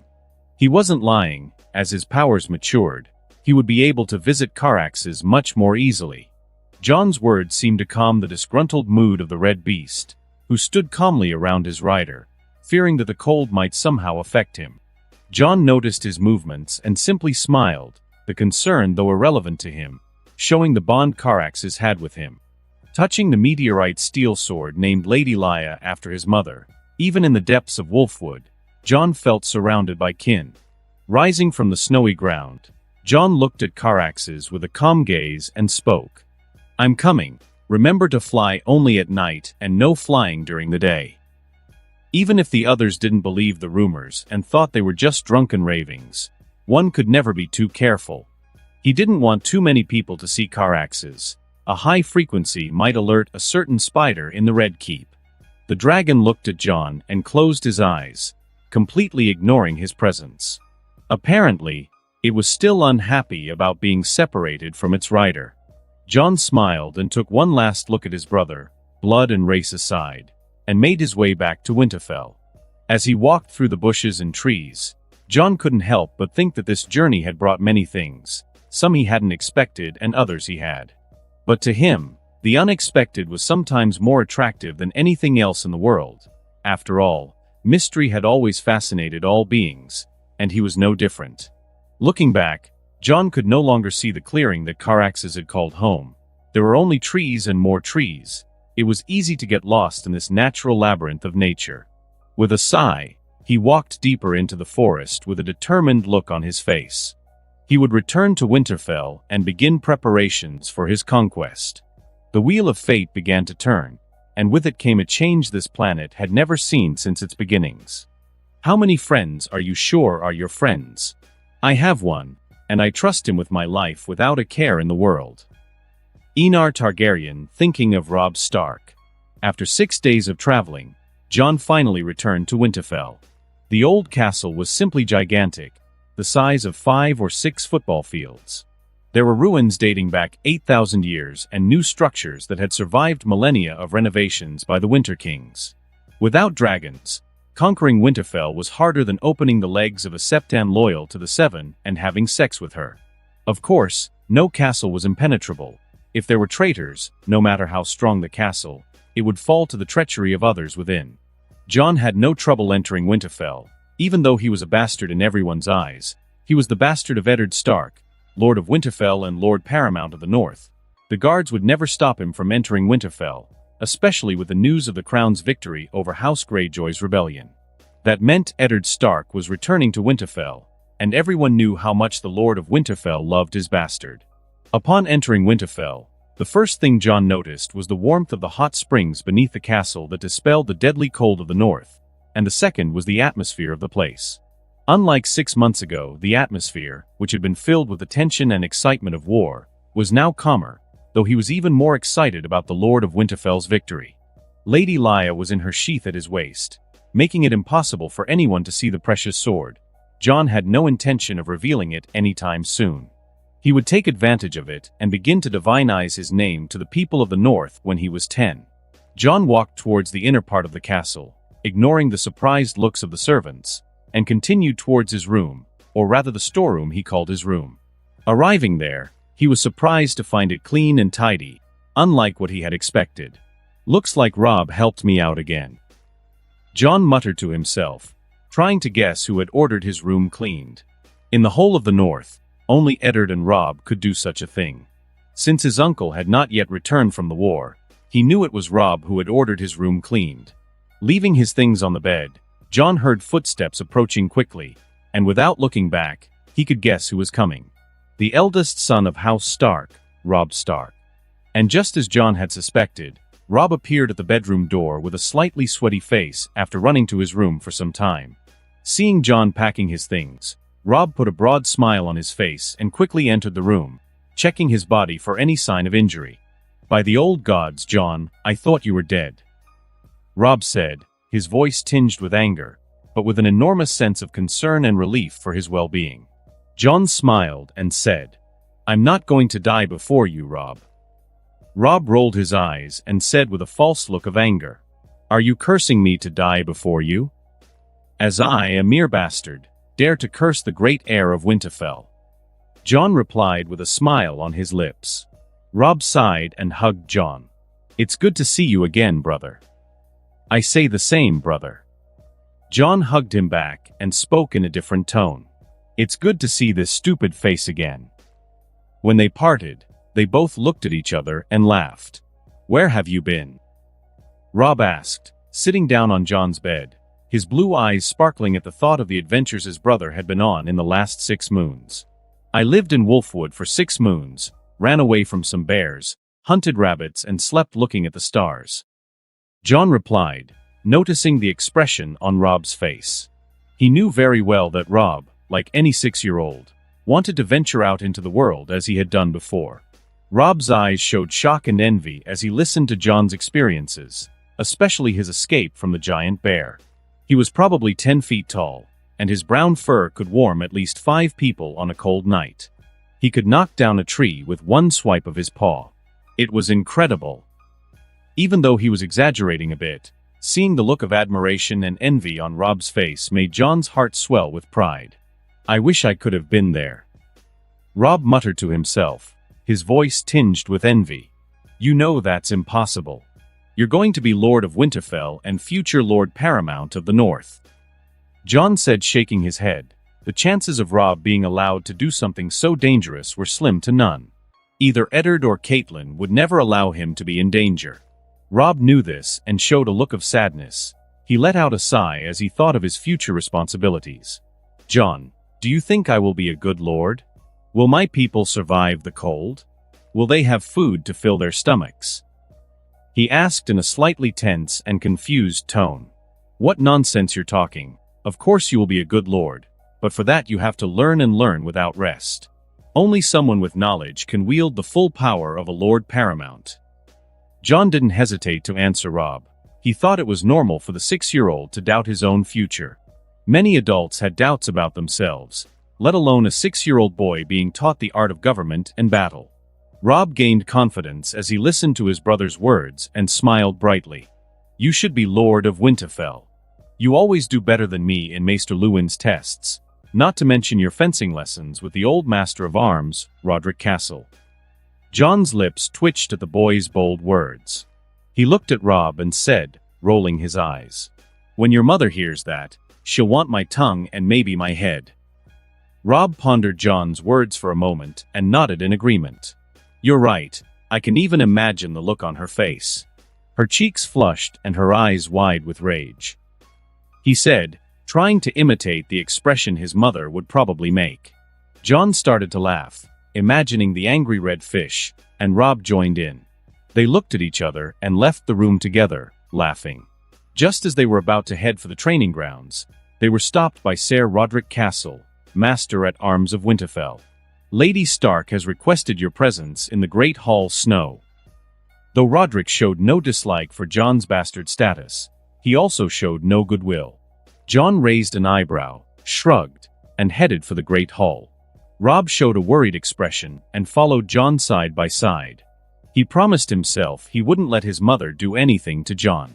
Arriving at the Great Hall, which could easily seat 500 men, Jon looked up at the highest seat and saw Lady Catelyn Stark, born Tully, sitting on the throne of the former kings of winter with elegance and arrogance on her face. In her arms, Sansa, just over a year old, gazed curiously at Jon with her whole hand stuffed in her mouth. The baby's sweet, adorable eyes were one of the most unbelievably adorable things Jon had ever seen. He wanted to squeeze those adorable cheeks, but put it aside when he felt Catelyn's gaze on him. So arrogant, sitting on it like it's her throne. Who would have thought that just by spreading her legs and giving birth to an heir, she could sit on such an important and historic throne? It's like they say, a man can conquer the world, but a woman conquers a man's heart. Jon thought as he saw the veiled arrogance on Catelyn's face. He knew that she had prayed to the gods for death to take him again, and was not at all surprised to see her expression full of disgust and anger towards him.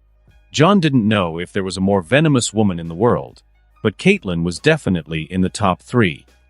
"Lady Stark, your beauty graces my eyes with praise. I hope you are well and happy." Jon bowed to Catelyn and spoke words of admiration and respect, but anyone could see from his expression that his respect was just empty, meaningless words. Robb wanted to laugh at Jon's bored expression, but he held himself back when he saw the look of anger on his mother's face. "I see you're safe, bastard." Catelyn spoke with no shame in her words. Without effort to control her temper, she revealed her ruthless, venomous nature. "Yes, I'm alive, but not because you prayed for my safety, my lady." Jon replied with a look of indifference. Catelyn may have seemed strong at the moment, but she really wasn't. She was only responsible for keeping Winterfell in order.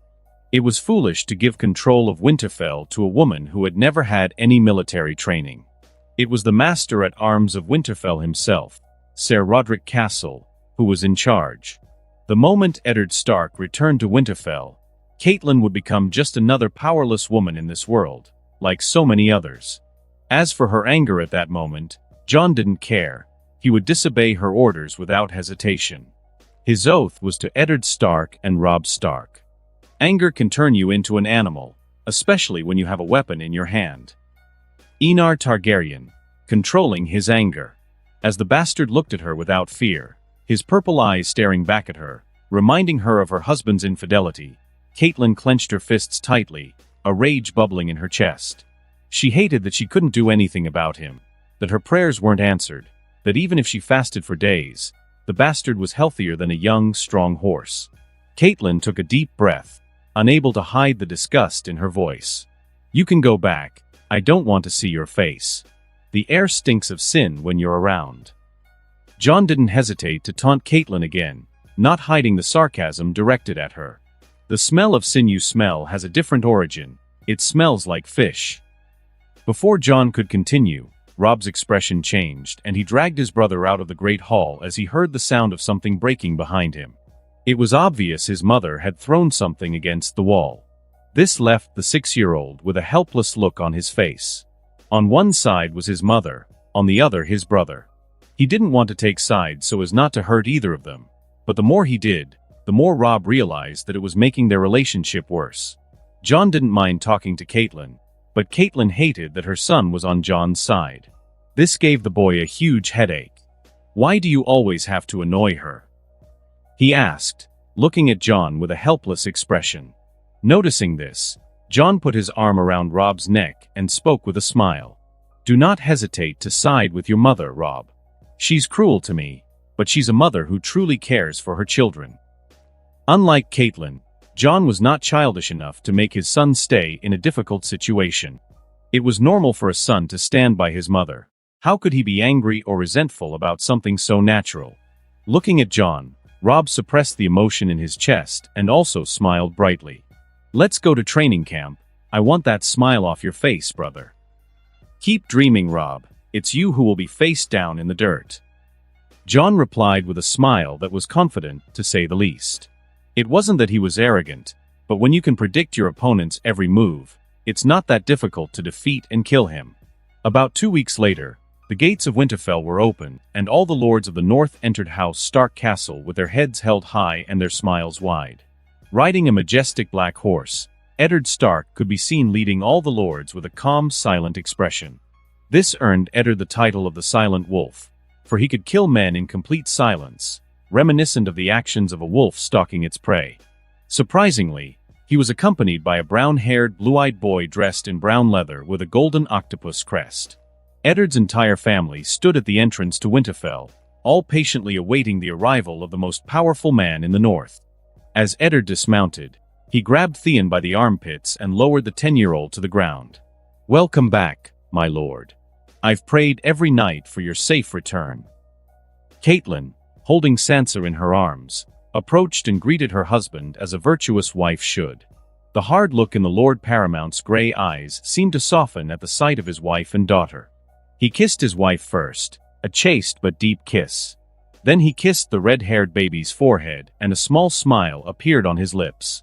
"Thank you for your prayers, my wife." Ha ha ha ha. Lord Stark can hardly wait to share a bed with his wife. "Don't worry, Lord Stark. We can wait for you to relieve yourself." The Northern Lords, seeing their liege lord's actions, applauded and spoke vulgar words, oblivious to their surroundings.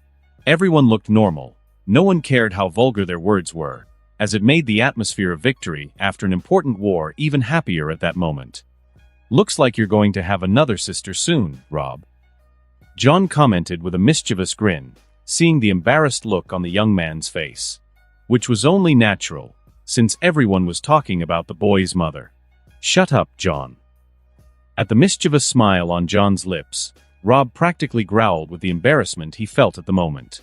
Although it seemed a bit shocking for a 6-year-old boy to know about sex, given Robb's identity, he had learned about men's and women's issues a year ago. This also showed how early boys and girls were considered men and women in this world. For women, they were already considered women when they had their first menarche, while for boys it was even earlier, as they were considered men when they managed to consummate their marriage. However, in this happy atmosphere, filled with the glory of a landslide victory for the crown, there was only one person who wasn't happy to hear the extremely vulgar words of the Northern Lords.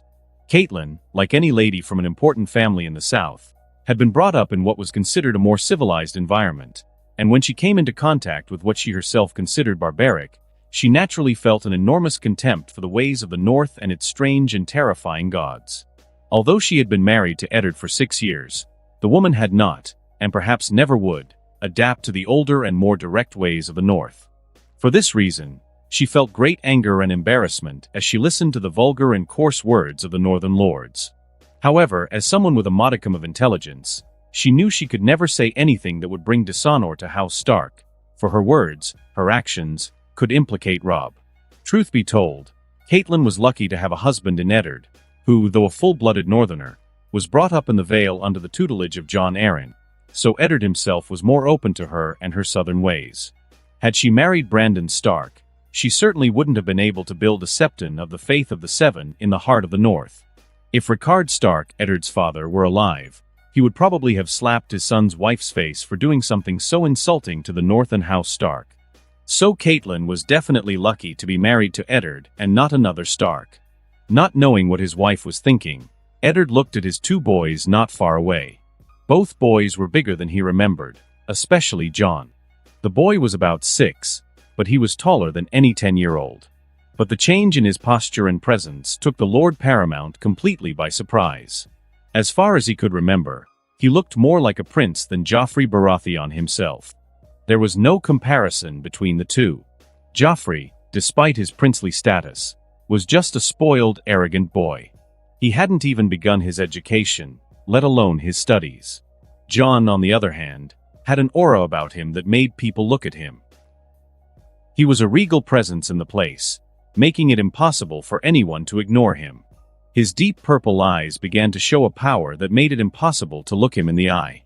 Incredible as it may seem, Eddard sensed that he was facing a growing king, which left the Lord of Winterfell utterly bewildered by the most drastic change in his nephew, whom he had raised as his own flesh and blood, knowing full well that his honor was tarnished and his marriage strained. "Dad." Robb greeted his father, trying to look as mature as possible, which soon became difficult as he began to smile when he saw his father's eyes on him. "I hope you haven't neglected your studies and training, Robb." Eddard stroked his son's copper hair and spoke in his deep, gentle voice. A kindness only his family could have. "I have trained hard. It won't be long before I can hunt a bear." Robb puffed out his chest, trying to look bigger and more manly as he spoke his ambition, causing all the northern lords to laugh at the boldness and courage of their future liege. "Ha ha ha. The boy's definitely a Stark. He wants to fight a bear at the age of 6. Young lord, you better train for a few more years so you don't become bear food." Haha, the lords of the north spoke as they laughed at Robb.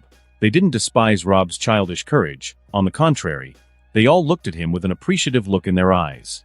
Eddard also looked at his son with a look of satisfaction. Though he would never have allowed Robb to run into such danger, he appreciated his son's courage.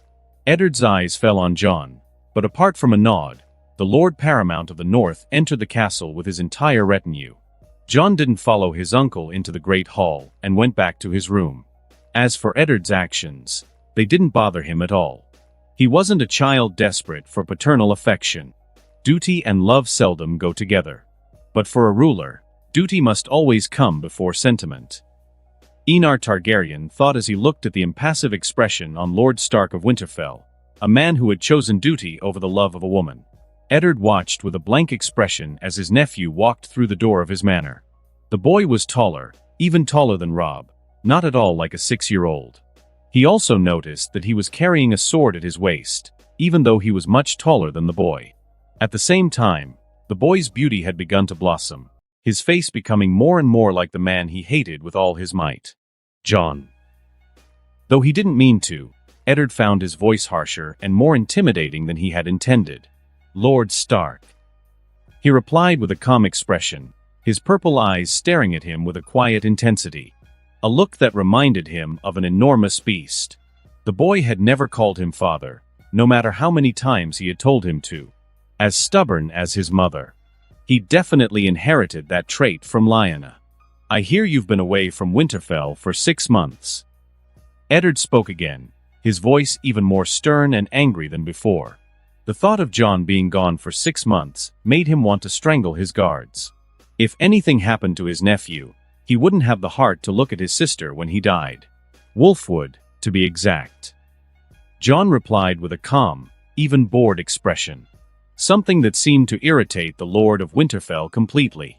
"You treat my concern as nothing." He asked in a calm voice, but anyone could see that behind the impassive exterior he was completely enraged. 6 months. He could have been in any town, but he was in Wolfwood. Even he, a grown man, wouldn't dare spend 6 months in this forest infested with beasts and wolves. Even the most experienced hunters in Wintertown couldn't claim to have spent 6 months in Wolfwood. Eddard took a deep breath and tried to control himself, not to grab a belt and start beating Jon to teach him not to take unnecessary risks. Jon remained indifferent to his uncle's words, which were comforting, but he had no intention of letting himself be forced to flee. "I think Lord Stark knows why I chose to risk becoming bear food rather than stay in Winterfell. If he were a normal child, he would probably be working in the cold for the next 6 months on Catelyn's orders. Whether he would survive or not, he didn't know, but it would certainly not be a pleasant experience for him." Eddard seemed to show a brief expression of helplessness and loneliness at Jon's words. "Catelyn would never hurt you, Jon. You're just a child," he said, slumping helplessly in his chair, the look on the Lord Paramount of the North's face making one wonder what could possibly make one of the most powerful men on the continent show such a look. Jon seemed to hear the funniest joke of his life. He looked at Eddard and said sarcastically, not hiding his dislike for the red-headed fish his uncle shared his bed with every night. "Do you hear what you're saying, Lord Stark? She prays to her southern gods for my death every day, She makes me work in the bitter cold to make me sick, and the food I earn is less every day than the day before. The servants who want to get into Lady Stark's good graces turn me against her, thinking they will be generously rewarded. Tell me, Lord Paramount of the North, do you really believe what you've just said? Jon's every word was like a sword through Eddard's heart, and he was furious as he listened to his nephew's experience. Crash! Eddard had slammed his fist down on his desk, the man's face showing nothing but the purest rage one could feel. Why didn't you tell me? His words came from between his tightly clenched teeth and his jaw, which was marked by a strong tension. Tell you? And what good would that do except to make people look at me with even more contempt and caution, all of them afraid that a mere child might have the power to influence the great and majestic Lord of the North? Jon replied, not hiding the irony of his situation. He was probably the most powerful man in the world, not only because of Caraxes, but also because of his ability to foresee. But here he was, in the eyes of the world, a mere bastard from the North, powerless and stigmatized by everyone for a status that never belonged to him. He looked at the boy who, despite his situation, had an indifferent expression on his face. Eddard felt ashamed for not knowing something so important, ashamed for not keeping his promise to his sister, and even more ashamed that his own wife had brought such shame upon him. Lord Stark, I'm going to give you some advice. You can ignore it or take it, I don't care. Seeing the look of guilt and anger on the man's face, Jon spoke in a calm, indifferent tone. It took a lot to make him feel anger, fear, or any kind of dread. Eddard looked at his nephew and waited in silence for his words. I advise you to bring Robb and your future children up in the ways of the North. Many lords have been angered by the fact that their lord's wife was a southerner who worshipped other gods, especially after the construction of the church in the center of Winterfell. If this continues, you may hear many whispers that Lord Stark can't tame his own wife. He spoke, his voice filled with genuine concern for Robb's situation. He wasn't lying. Robb and Catelyn's popularity in the North was negative to say the least, not to mention the fact that his wife had never accepted the ways of the North. If Robb and the other sons of Eddard who were to come were brought up in the ways of the North, many complications could be avoided. Eddard's brow furrowed as he heard this, but he didn't speak, pondering his nephew's words. He knew Jon was right. His wife was not well liked by the lords of the North, especially the powerful ones, who indirectly offered him their daughters to be the new Lady Stark. To divorce Catelyn would not only stain her honor, it would also make mortal enemies of House Tully. How he could do such a thing? It didn't matter if the North was untouchable without dragons, but having too many enemies was certainly not a good thing. With a sigh, Eddard looked at his nephew with an unreadable expression. Though he'd always known his nephew to be intelligent, Jon's previous words could not be described as simply intelligent. He was political and closed, almost like the nobles of the South who were used to plotting all day in their castles. This made him feel even worse. Jon's maturity in his eyes was only because he was forced to mature early. Something his wife made sure of with the poor boy. With that in mind, Eddard looked at the boy and spoke with an unquestioning tone. This will never happen to you again, Jon. I promise you on my honor as your father and Lord of Winterfell. Jon looked at Eddard in surprise, not expecting the man to say something so incredible and swear on his honor. It was hard for a man in such a backward world to care enough about someone to fight against his own wife. Though he didn't mean to, his lips curved into an almost imperceptible smile. Though he hid it well, Eddard caught a brief glimpse of the smile, and it brought a sense of relief to his mind. The whole tense atmosphere became much lighter at that moment. Eddard looked at his nephew and stared curiously at the sword in its scabbard at his waist. Jon, where did you get this sword? Eddard asked with a touch of curiosity and confusion. He didn't remember seeing such a sword in Winterfell, and from the grip of the sword and the rubies on it, it was a real steel sword and very expensive. Something a child should not be handling at such a tender age. In the 6 months I spent in Wolfwood, I was chased by a bear one day. Luckily I was small and quick enough to escape through the trees and came across a cave. Jon told the lie he had planned in case his uncle questioned him. Eddard's face showed an expression of displeasure at the thought of his nephew being chased by a bear, but he remained silent, waiting for his next words. There was a sword in the cave, I took it out and it's been with me for months." Jon finished his words, looking at Eddard with a look of pride that any child would have when faced with such a thing. At his words, Jon drew the sword from its sheath with a piercing sound, revealing its beautiful milky sheen to the world. Eddard's face changed dramatically at the sight of the blade. He couldn't help but remember the sword that had almost taken his life 6 years ago. The legendary sword of House Daendon. Rising from his chair, Eddard quickly made his way to Jon's side. He looked at the sword and couldn't think of any noble house, great or small, that had a sword forged from a star in the sky. With a sigh, Eddard looked at Jon with a worried expression. It was as if fate wanted Jon to be extraordinary, even if he tried to make the boy seem ordinary to everyone. "Until you grow up, don't show that sword to anyone," Eddard warned in a serious tone, looking straight into his nephew's purple eyes. At the same time, the Lord of Winterfell was proud that Jon had obtained this sword, showing that he was exceptional, which wasn't surprising considering he was his sister's son by the Silver Prince. "What's the name of the sword?" Eddard asked curiously. Since Jon had found the sword, it was only natural that he should name it himself. "Lady Lya," Jon replied with a smile. "In honor of Lord Stark's sister." The smile on Eddard's face stiffened at the name of the sword. He felt his heart beat extremely fast, and an impossible possibility appeared in his mind. He knows. He knows. He knows. He searched his nephew's face for any expression, and was relieved to know that Jon had only wanted to honor Lyanna for her behavior, as he had heard from Benjen. Jon almost laughed when he saw the tense, panicked look on the great Eddard Stark's face. It was just as he thought. It was really amusing to see his expression when he spoke the name of the sword. "It's a good name. Lya would be proud of you, Jon, for honoring her like that." Stroking the boy's hair, Eddard spoke with a rare gentleness and reminiscence in his gaze. Jon didn't speak, looking down at the sword in his hand with a slightly emotional expression. Deep within the human unconscious, there is a penetrating need for a logical universe that makes sense. But the real universe is always one step beyond logic. Rhaenyra Targaryen, observing how anger, hatred, and resentment could change a person. Dorne's Sunspear. Old Palace.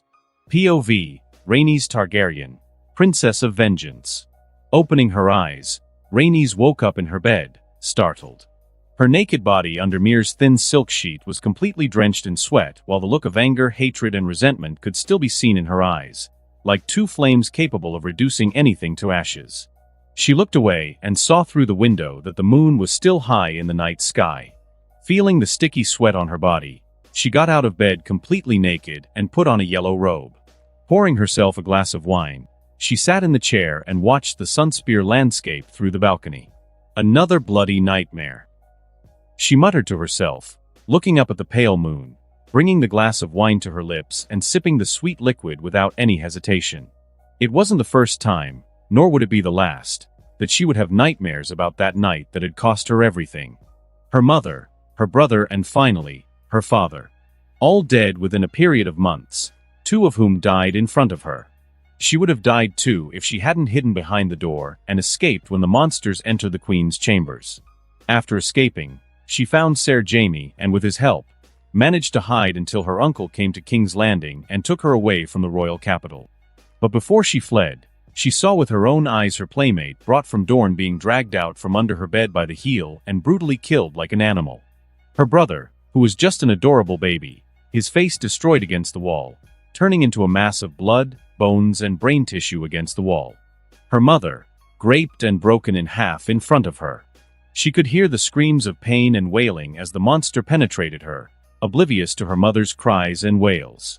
Even though she was only 3 years old, she couldn't forget that scene, and the hatred grew stronger and stronger as the years went by, the thirst for revenge practically becoming her only goal in life.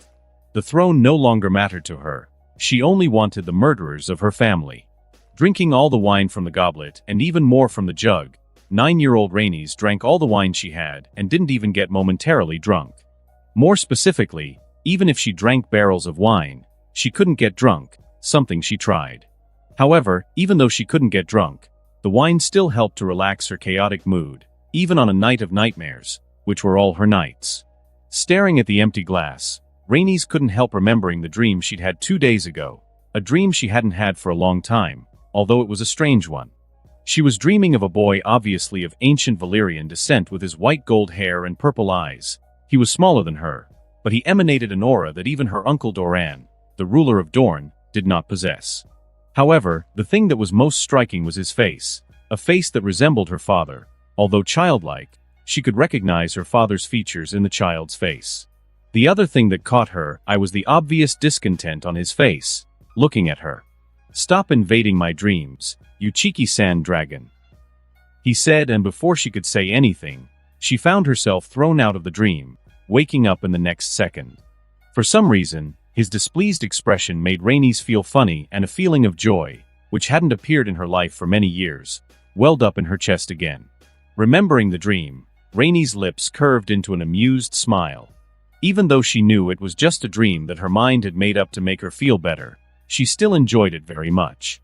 It was as if she had a little brother to torment like a real big sister. Staring at the moon, the Princess of Vengeance began to feel sleepy again, and without realizing it, the realm of dreams appeared before her once more.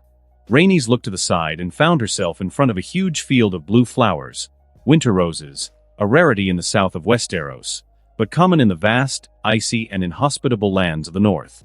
"You again." Hearing the childish male voice behind her, Rhaenys turned and saw the same boy as before, looking at her with a displeased expression. Seeing that expression on such an adorable face made Rhaenys laugh, something she hadn't done for a long time. Feeling rebellious in front of the boy, she replied arrogantly, "I'll go wherever I want, that's my dream." "Humph." The boy snorted loudly and spoke with a tone of sarcasm. "I think you're wrong about something. This isn't your dream, it's my dream, you cheeky, invading sand dragon." Rhaenys replied immediately, "I'm proudly a dragon." Her voice filled with pride in her Targaryen heritage. "I know you're a dragon, otherwise you wouldn't be able to enter my dream." The boy rolled his eyes and looked at her with contempt, as if he were looking at someone with a mental disability. A look that deeply irritated the Targaryen princess. "You insolent brat." Without hesitation, Rhaenys jumped on top of he, knocking them both into the field of winter roses. "I'll teach you to respect a dragon." "Just you." Although pressed by her, the boy again showed a look of contempt, and they both began to fight at that moment, rolling around in the winter roses while exchanging insults considered innocent by many. After some unknown time, Rhaenys fell backwards into the sea of flowers and breathed heavily. She looked over and saw the boy in the same exhausted state as her. Between quick breaths, she spoke. "I won." The boy looked at her with a superior gaze and answered while catching his breath. "I let you win, you cheeky dragon." Rhaenys raised an eyebrow and snorted amusedly at the stubborn expression. "I'm not in a dream, am I?" After a moment in silence, Rhaenys spoke again. She asked with a calm tone, her lilac eyes staring into the purple eyes of the boy next to her. "I told you before, this isn't your dream, it's mine. You invaded it because of our blood connection." The boy replied with a tone as if it were the most obvious thing in the world. The look in his eyes really made her furious again. However, this time, she listened carefully to his words, Rhaenys looking shocked at the boy next to her. Spinning around, she got up and sat on the boy while bringing her face dangerously close to his. The lilac eyes staring into the purple eyes with intensity. "What did you just say?" she asked in a voice that resembled a growl. "What a pity. Princess Rhaenys Targaryen is deaf. What a sorry fate for House Targaryen." The boy showed no fear and spoke with all the boldness and sarcasm she saw in a person. "Who are you?" Rhaenys asked with a threatening tone, or rather what she thought was threatening, but a 9-year-old girl could hardly be considered threatening. The boy didn't answer and looked at her in silence for a moment, as if pondering his next words. "I'm currently Jon Snow." He spoke, with no intention of hiding it. When he finally answered, Rhaenys looked angrily at the boy who called himself Jon Snow. "You lie," she said, certain of her own conjecture. After all, from head to toe, the boy she was sitting next to didn't look like a northern bastard. "I have another name, but you'd rather see it than me answer." Jon replied, raising his hand, and the whole atmosphere began to change. Rhaenys opened her eyes wide and found herself in front of a room in a tower, which she recognized immediately. The Tower of Joy. It was the tower that her father had named and brought her and her mother to spend a few weeks in. However, Rhaenys' eyes were soon fixed on the figure on the bed. Arg har. The woman let out a scream that sent a shiver down Rhaenys' spine, but the 9-year-old didn't look away, concentrating entirely on the woman. Lyanna Stark, her second Muna. Note: Muna equals mother. How many dynasties have collapsed under conspiracies, lies, and assassinations? Countless in human history. No dynasty was eternal, but I want to make one that is eternal. Aenar Targaryen, sitting on the Iron Throne. Rhaenys had met Lyanna when she was still pregnant. She didn't understand why she had to call another woman Muna, but since her father and mother had asked her to, she had done it. In the end, she lost both Munas. Under Rhaenys' shocked eyes, Lyanna was giving birth, and it didn't take a genius to know the identity of the boy at that moment. She had witnessed everything, from Aenar's birth to the moment Eddard Stark rushed into the room, finding his Muna on the verge of death, a large pool of blood beneath her. Rhaenys felt tears gathering in her eyes. Despite promising herself that she would never cry again, she couldn't hold back the hot drops that slid relentlessly down her cheeks. "Promise me, Ned. Promise me. You must protect him. If Robert finds out about him, he'll kill him. You must protect him. Protect him." Rhaenys sniffled, wiping away the tears that kept streaming down her face. She watched Lyanna with a mixture of sorrow and admiration, while she, in her last breath, still thought of her son's safety rather than her own. Then Rhaenys' world changed again. She was no longer in the Tower of Joy, but back in the Field of Flowers, where a deafening silence now hung in the air. I hate to see that moment, but my mind always goes back to that moment. Her death is something I hate with all my might. The worst thing is knowing that if she had been in the Red Keep, surrounded by the best Meisters, she would have survived. Rhaenys listened to her brother speak, his voice calm but emanating a sense of sadness that she was all too familiar with. She knew exactly that pain, the pain of losing her ground and heaven. Brother. A word she never thought she would have to address to another person again. And yet, here she was, standing in front of her younger brother. Looking down at him still lying in the sea of blue flowers, Rhaenys moved closer and brought him into the comfort of her bosom while stroking his hair tenderly. There. She whispered in his ear, trying to convey as much comfort as possible. It was a big sister's duty to look after her little brother, and at that moment, that was exactly what she was doing. She couldn't do it with Aegon, but she could keep her promise to Lyanna with Aenar. Jon looked at the 9-year-old girl trying to comfort him and was speechless. He wasn't a child. How could he need comfort from a girl who wasn't even 10 years old? However, he didn't move and let her do what she wanted, because it wasn't that he was being consoled, but also Rhaenys. As he had imagined, he soon felt his shoulder get wet. Her embrace, instead of loosening, became tighter as time passed, as if Rhaenys feared that everything around her would disappear in a dream, which in a way it really was. Suddenly, feeling the connection between them weaken, Jon looked up at the girl who was still holding him tightly and spoke gently, "You're about to wake up, Rhaenys." At his words, her embrace became even more intense. Rhaenys felt the heat of shame rise to her face as she realized that she had cried in front of her younger brother. She looked at the boy with the incredibly adorable features and with a threatening tone, declared, "Call me Ray." Seeing the look on her face, Jon couldn't help but want to squeeze her cheeks, but he held back and obeyed her earlier request. "Ray." A big smile appeared on Rhaenys' lips. She never thought she would hear something so intimate and sweet come from her brother's lips again. Before she could say anything, darkness swirled before her, and before she knew it, she was in her room in Sunspear, in the chair she had fallen asleep in earlier. Looking around desperately, Rhaenys couldn't find the figure of the boy with the white gold hair and purple eyes. This brought a feeling of extreme anxiety to her chest, as if someone was holding her feelings in their hand and squeezing as hard as they could, leaving her breathless. Slumping helplessly in her chair, the Targaryen princess hiding under an alias in Dorne couldn't help but stare at the ceiling of the room with an expressionless, lifeless gaze. How did it feel to hope and then find out that it was all just a lie? Rhaenys could answer that question with extreme accuracy. It was as if the world had lost its color, Even the most delicious food had no taste, and the sweetest wine seemed like candle wax.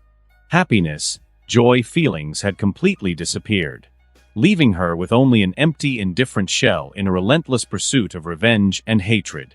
No, that can't be a dream. Rhaenys thought fiercely as she rose from her chair. There was a way to find out if what she had dreamt was real or just a hallucination in the face of her neediness and extreme desires to have a family again.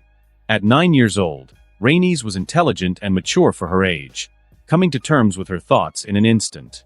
Ask Uncle Oberyn what happened at the Tower of Joy. Slapping both hands against both cheeks, Rhaenys regained the sparkle in her eyes. She slipped her silk shoes on quickly, didn't wait for the maids to arrive to fix her hair, and went straight out of the room. The sun streamed through the windows of the old palace's corridors like tentacles of light, bathing the sandy walls in a pale shade of gold. Rhaenys' steps were quick and particularly silent. She ignored the countless doors and corridors, focusing on getting to the place where her uncle would be all morning. The courtyard, where he trained every day at the same time of day. As she expected, Rhaenys found her uncle wielding a spear as skillfully as an extension of his body. The spear could suddenly change direction and arc through the air, like a snake striking its prey. His movements weren't pretty, they were deadly and precise. Prince Oberyn has the characteristics of a salty Dornish.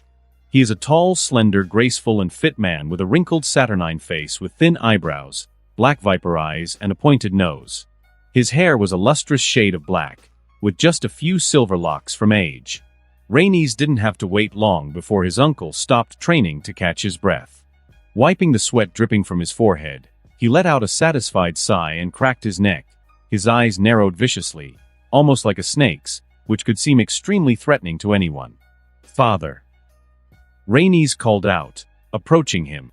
In order to hide her identity from the spies in Sunspear, she was just another of Oberyn Martell's bastards with a prostitute in Lys.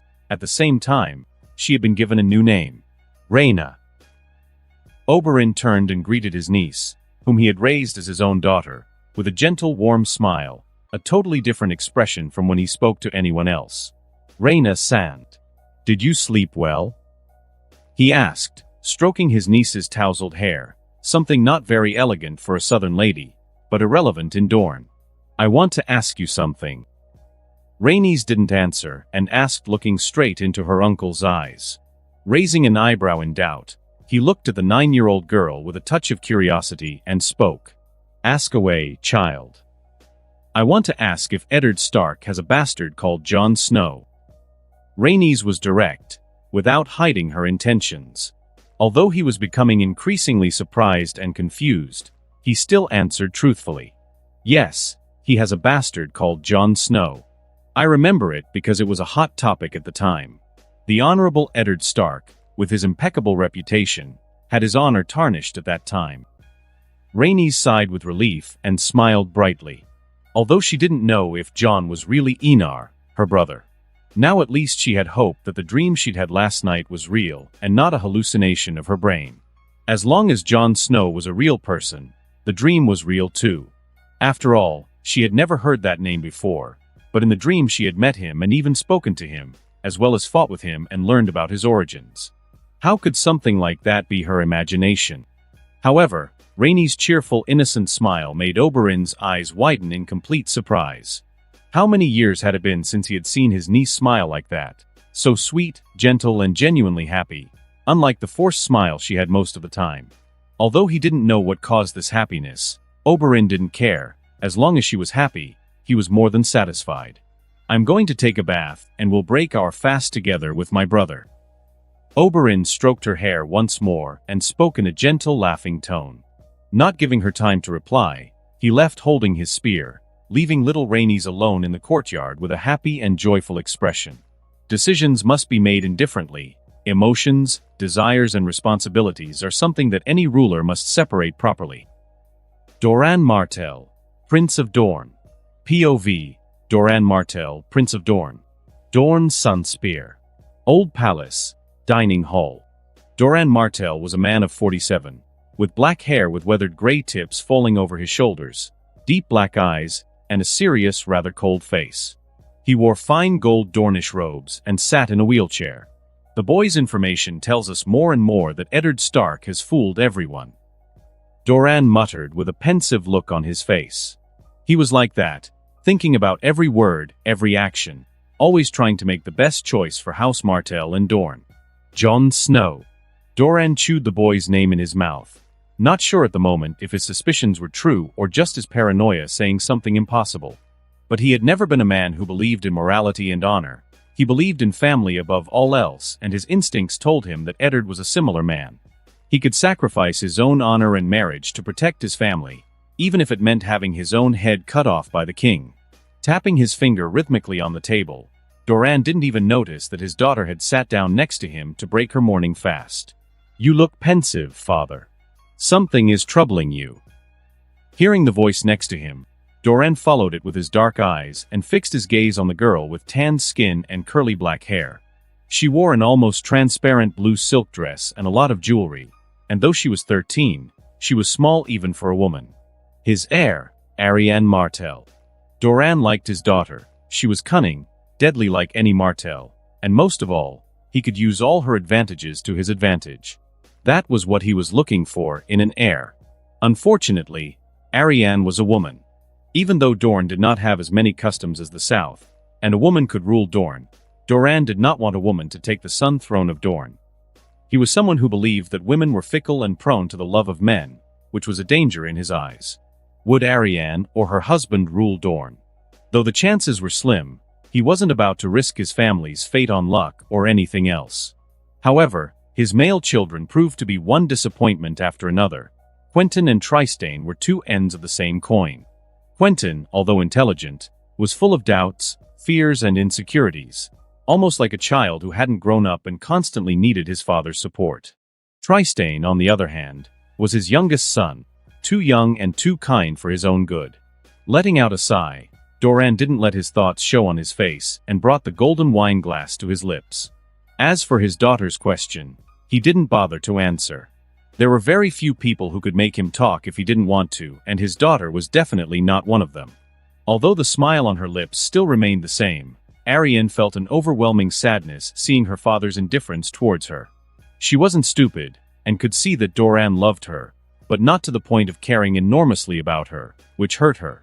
Sometimes she wanted to have a prick to see if Doran would pay more attention to her than to her brothers, who had always been her father's main focus, even though she was the legitimate heiress of Sunspear.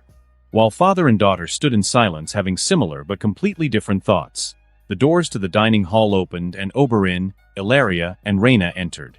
Doran didn't notice his other nieces, his brother's bastard daughters, probably not in the old palace at the moment, perhaps venturing into the desert of Dorne.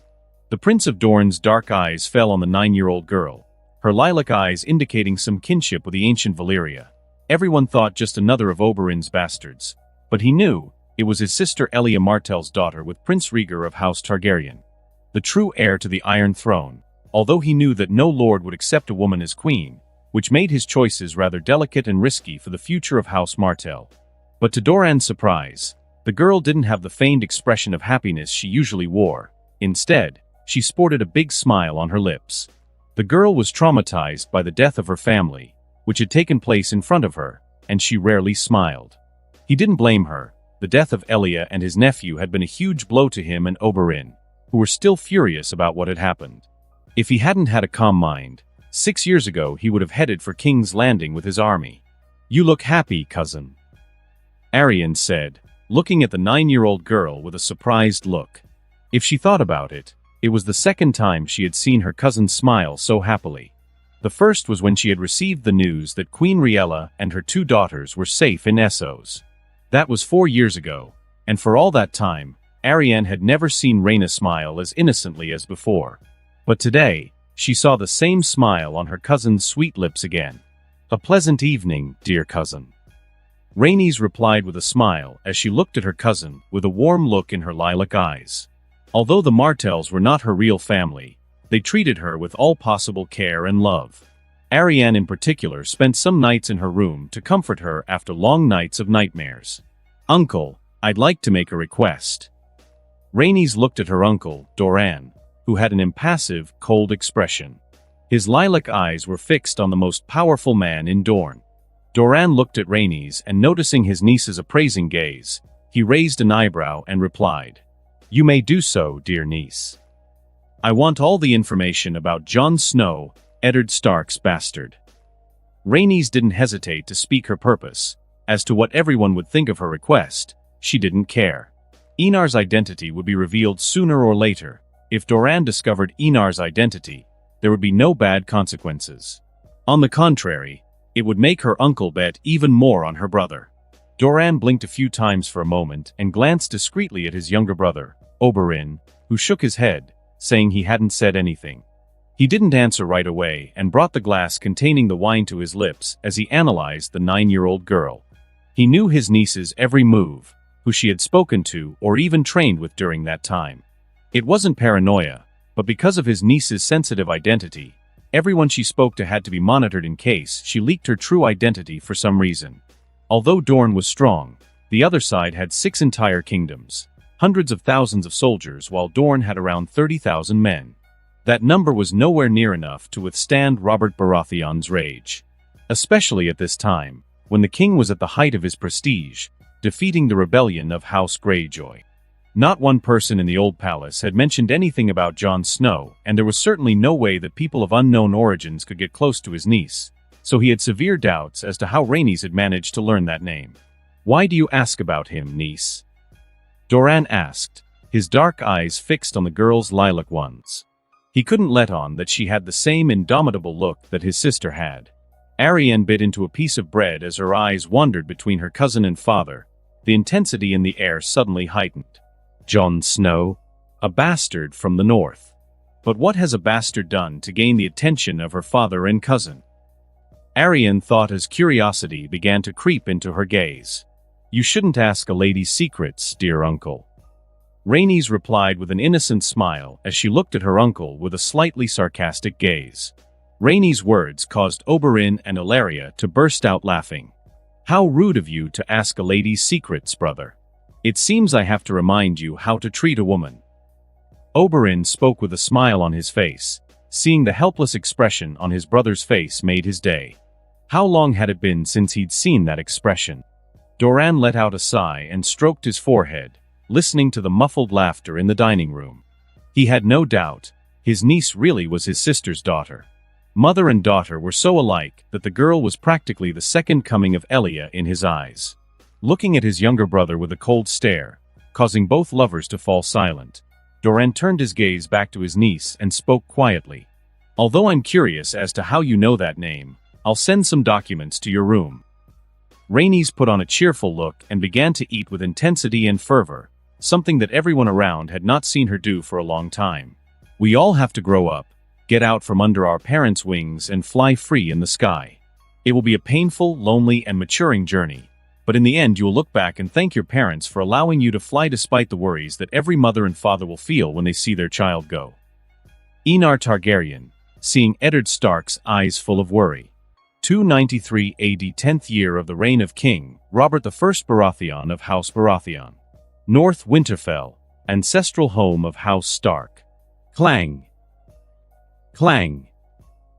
Clang. Clang. The sound of clashing swords echoed in the training grounds of Winterfell Castle. In the center of the arena, 2 teenagers were fighting with real swords. Both exchanged blows with force and speed. Sparks exploded with each collision of the blunt blades of the swords. Blow after blow, collision after collision. Robb felt his arms heavy and aching as his blue eyes were fixed on his half-brother's face. He hated fighting Jon. It was as if his brother was anticipating his every move. And it was so incredibly frustrating that he didn't like fighting Jon. Suddenly, Robb felt the sword loosen in his hand with the collision of the swords, and before he could react, a cold object was pressed against his throat. "I surrender." Robb let out a sigh and gave up without a second thought. Honestly, in the first fight between him and Jon, Robb had felt envious and jealous of Jon's abilities, but his father's words made that feeling disappear completely. Everyone has strengths and weaknesses. As his father had said, Jon, although extremely talented with the art of the sword, was incredibly bad at training the jousting, to the point of never winning against him even once. This made his confidence soar to heights never seen before. When it's jousting, I'm going to make you eat mud." Robb said, looking at the 10-year-old.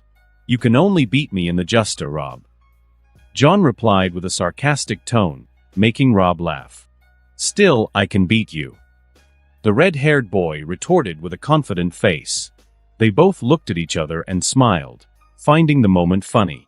Suddenly, the boys heard footsteps approaching, and when they turned to see who was coming, they saw a young man of 15 wearing brown clothes with a coat of arms of a golden kraken embroidered on his chest.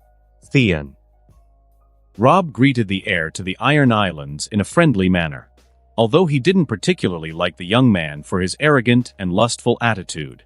"You're fighting the bastard again," Theon said, looking at Jon with a condescending look and a sarcastic smile on his lips. Robb frowned briefly when he heard the insulting words of his father's pupil, but relaxed them in the next second. In his father's words, "You should never show your emotions in front of people. They might use them against you." That's exactly what he was doing at the moment, and Jon didn't need anyone to defend him. As Robb expected, Jon spoke in the most sarcastic voice he could muster at the moment. "Better to be a bastard than the son of a traitor and grapist, you filthy squid." His voice made the heir of Pike's face livid with rage. "How dare you insult my noble house, bastard?" Theon practically growled with fury, and as he drew his sword, he felt a heavy blow on his legs, knocking him off balance and onto the ground with a thud. He opened his eyes, which had been closed in the fall, and when he looked up, he saw a pair of purple eyes staring coldly at him. He could feel the cold of the blade touching his throat. "Watch your words, Theon Greyjoy. I don't like being humiliated, least of all by the son of a man like your father, Balon Greyjoy." Jon spoke, looking at the heir to the Iron Islands with a cold, penetrating gaze. To show that he meant business, he pressed the blunt blade hard into the 15-year-old's neck. Jon leaned down and looked directly into the young man's eyes, continuing to speak. "Remember that you may think you're Eddard Stark's ward, but you're a hostage so that your traitorous father doesn't betray the crown yet again. And thank your grapist god the king put you under Eddard Stark's tutelage, because any other lord would have killed you in a mysterious accident." Anger, fear, and resentment could be seen in the eyes of the heir of Pike, but he lowered his head and dared not look again at the bastard who had humiliated him. Seeing the look on his face, Jon remained indifferent and stepped back, taking the blade from his neck. "You could be kinder, he probably hates you right now." Robb, standing next to Jon, commented in a calm tone. "It's not wise to have the future heir to the Iron Islands as an enemy, especially given his status." Jon's lips lifted in a particularly handsome smile. "If he has the courage, he can come and meet me on the battlefield. I'll behead his head and give it to Balon, so he can complete his collection of dead sons." "Sometimes you're very sadistic, brother." Robb rolled his eyes at his half-brother's sadistic comments. "Sometimes you're too kind and compassionate, Robb. The lords of the North aren't kind and I'm not compassionate." Jon returned his words with a smile, although his gaze showed a playful expression. Robb let out a groan of frustration at hearing such words. He knew more than anyone that Jon's words were the purest truth. The Northern lords didn't care about politeness or kindness. Only force could make those extremely stubborn men bend the knee. The heir of Winterfell sensed that he would have many more headaches in the future. As if remembering something, Robb turned to look at Jon and spoke with a tired tone from his training. "Our father asked you to go to his solar when the training was over. I'm going to take a bath and rest for a while." "Rest well, after all. You were beaten like a helpless woman." Just as Robb was about to enter the castle, he heard Jon's amused voice behind him. Robb's face turned grim in an instant as he quickened his steps, quickly disappearing from his half-brother's sight. Ignoring Theon getting up from the floor, Jon walked towards the castle after putting away both swords used for training, entering the 8 millennia-old stone castle. As he walked through the halls of Winterfell, Jon couldn't help but recall the events of those 4 years. First there were the births of Eddard Stark's children. The man was very fertile as Catelyn congratulated him with 5 children, and the 6th in the line was on the way. Note, I'll make Rickon Stark older than in the canon, as I want all 6 children of House Stark. In the year 289 after Aegon's conquest, Arya Stark, the second lady of House Stark, was born. In the year 290 after the conquest, Bran Stark was born, the second lord of House Stark. In the year 292 after the conquest, the sixth son of House Stark, Rickon Stark, was born. Jon loved his uncle's children. Arya and Bran were particularly sweet children who he enjoyed playing with and helping to look after, although the Redfish hadn't liked the situation at all. But with Eddard's help, she stayed silent despite her hatred for him growing every year. Another thing he heard was his reforms taking place across the sea, on the continent of Essos. From the information he had earned from Melina, the Red Priestess who had stayed in Winter Town, he discovered that everything was going smoother than he had planned. The Bible he had written had practically worked miracles when it came to indoctrination and faith, and the Red Church's numbers had practically doubled during those 4 years. This was no small number if you think that the Red Church was the predominant religion in Essos. It was such a large number that Jon felt he had underestimated the importance of the Bible. Another thing that had changed was the Fiery Hand, the Red Times private army, which had expanded from 1,000 men originally to the current 20,000 men and was increasing every day. If Jon hadn't specified to Kinvara that only trained soldiers could be part of the army, that number would have doubled or even tripled in those 4 years. Fortunately, the Red Church was the predominant religion in Essos, so money to support such a large war machine wasn't difficult. According to Melina, there wasn't much internal resistance within the Red Church. The old stubborn priests who refused to change had been killed and younger, more devout priests had been put in their place. The hierarchy of the Red Church had also changed. The supreme power of the Red Church was named High Reverend Mother, for short, Reverend Mother, and as the name implies, only women could serve as High Reverend Mother. Kinvara became the first High Reverend Mother and the Supreme Pontiff of Essos. Lies will always be discovered, especially if there are powers beyond human comprehension. Aenar Targaryen, aged 10, watching Eddard Stark. Eddard watched his nephew enter his solar. At the age of 10, Aenar was already tall and broad-shouldered, easily passing for a young man of 13 or 14.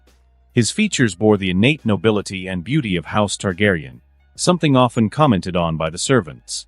Eddard knew that his nephew drew too much attention for his own good. What most caught the Lord of Winterfell's attention, however, was the boy's posture and aura. Before him stood a young man of regal and princely bearing. Every movement, every gesture, every intense gaze exuded the dignity of a prince. There were times when Aenar's presence was so imposing that Eddard almost believed he was standing before a powerful and wise king. Sometimes he found himself dreaming of Aenar sitting on the Iron Throne. And even against his will, he had to admit, he knew that his nephew could be as great a king as Jaehaerys I, the Old King. Perhaps even greater than any monarch who had ever reigned in Westeros. Better than Robert. Shaking his head, Eddard put these dangerous thoughts out of his mind and took a deep breath. Jon would never be king. I see you're sweaty. How was your training? Eddard leaned back in his chair and asked, looking at his nephew with an impassive expression. As always, Robb being defeated. Jon replied in a calm, courteous tone. His crimson-red clothes hugged his body, showing off his slightly muscular and slender frame. Eddard nodded, showing no surprise at his words. In terms of talent with the sword, he saw that his nephew probably equaled or surpassed Arthur Dayne, the legendary Knight of the Dawn, wielding the sword dawn of House Dayne. A flash of memory made him feel deeply ashamed. The death of the brother of the woman he loved had scarred him deeply. If it hadn't been for Howland Reed's cowardly blow, they would all have died at Ser Arthur Dayne's hands that day. Of that he had no doubt. Each stroke of Arthur's double swords were like fleeting flashes in the air, killing almost instantly any knight or man he knew. Snapping out of old memories, Eddard spoke again. I heard from the Master-at-Arms that you wish to leave for a while and travel in the north. That's true. I've long wanted to see the Wall and perhaps some White Walkers mounted on ice spiders. Jon replied, his words slightly amused by his insinuation. Eddard rolled his eyes, but he didn't refuse to meditate and ponder. He had been young once and knew how tempting it was to travel in search of exciting adventures in the mind of a teenager. Jon would probably run away if he didn't agree, and if asked which option he would prefer, Eddard would reply that he would rather prepare things so that Jon would travel properly prepared, than have the boy run away and be unprepared on a journey towards the Wall. I will order a horse and supplies for your journey to the Wall, as well as a raven announcing your arrival to the Lord Commander of the Night's Watch, Jeor Mormont. Eddard spoke, causing Jon to flash a very happy smile. Seeing that smile, Eddard smiled too, It was rare to see his nephew smile like a real 10-year-old. Sometimes he felt that Jon was carrying an extremely heavy burden, which confused him. Suddenly, he noticed the smile on his lips disappearing, replaced by frowning lips. "Do you think I'm a fool, Lord Stark?" Looking directly into the gray eyes of the Protector of the North, he asked with a calm tone. Jon knew that his performance at this moment would have to be Oscar-worthy to make the Lord Protector of the North's iron heart melt like snow on a day of extreme heat. The question surprised Eddard. He shook his head in denial and replied, "How foolish you can be, Jon. Maester Luwin has praised your wisdom since you were 4. Although Lord Stark treats me like one." Jon said, his voice slightly lower than usual. "What do you mean by that, Jon?" Eddard asked, his tone gradually becoming harsher and more powerful.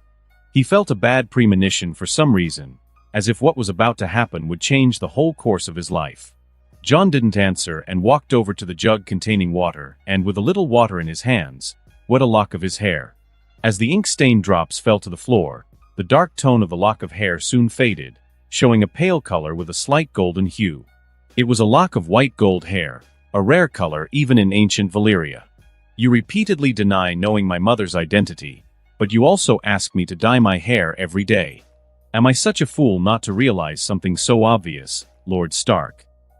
Jon asked again, looking directly into the eyes of the Lord Protector of the North.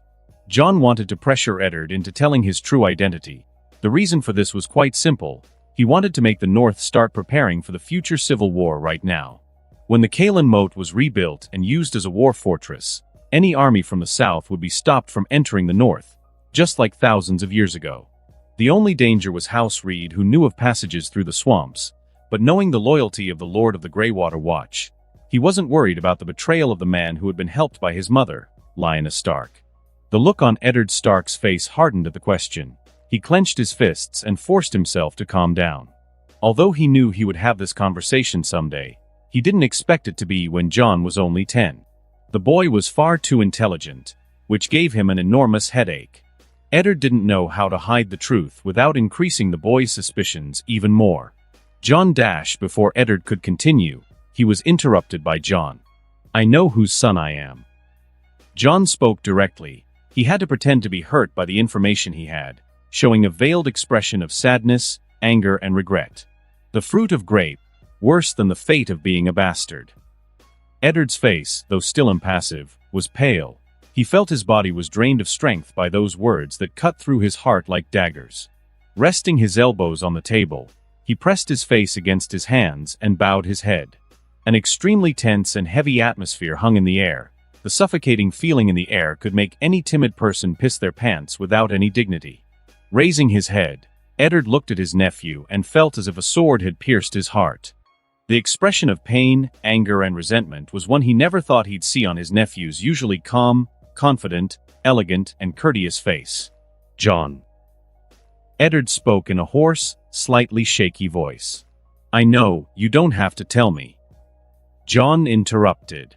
"I can't stay too long in the north. The longer I live with your family, the more danger they're in.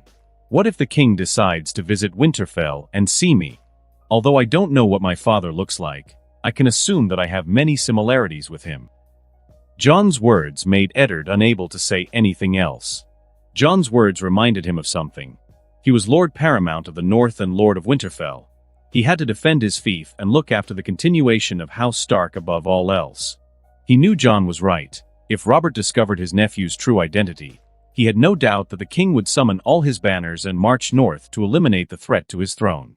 Not only would the north be in danger, but also his entire family. The image of his beheaded children and wife appeared in the Lord of the North's mind. Unconsciously, he clenched his fists, vowing that he would never let such a thing happen. Even though he didn't want to, Eddard decided to start preparing to prevent something like this from happening. Even though he didn't want war, he wasn't afraid of it. He would protect the North and his family just like the old kings of Winter. Just as his father would, and as his brother would. The Moat Kaelin. Eddard soon thought of the most important fortress in the north, where the armies of the south had been prevented from entering the north for thousands of years without success. Although expensive and time-consuming, Eddard estimated that much of the castle could be restored for the defense of the north. In addition, the fortress could be given to his second son as a fief. Robb would inherit Winterfell after him, but Bran would have to leave and create his own noble house and serve as Robb's vassals. He could very well give the Kaelin Moat to Bran to rule. That way he wouldn't have to worry about betrayal or any other house having power beyond House Stark in the north. Without realizing it, Eddard found himself thinking of various measures to prevent an invasion from the south if Jon's identity was revealed. The Lord of Winterfell was manipulated in such a subtle way that he would probably never discover that he had been successfully manipulated. "Don't blame me, uncle. Only this way can you live longer," Jon thought, seeing the determined expression on Eddard Stark's face. Although it was cruel to manipulate the man who raised him like a true son, it was for his own good and also for his own benefit. The North would be his base for the reconquest of Westeros. How would you like to be recognized? For your beauty? Wealth?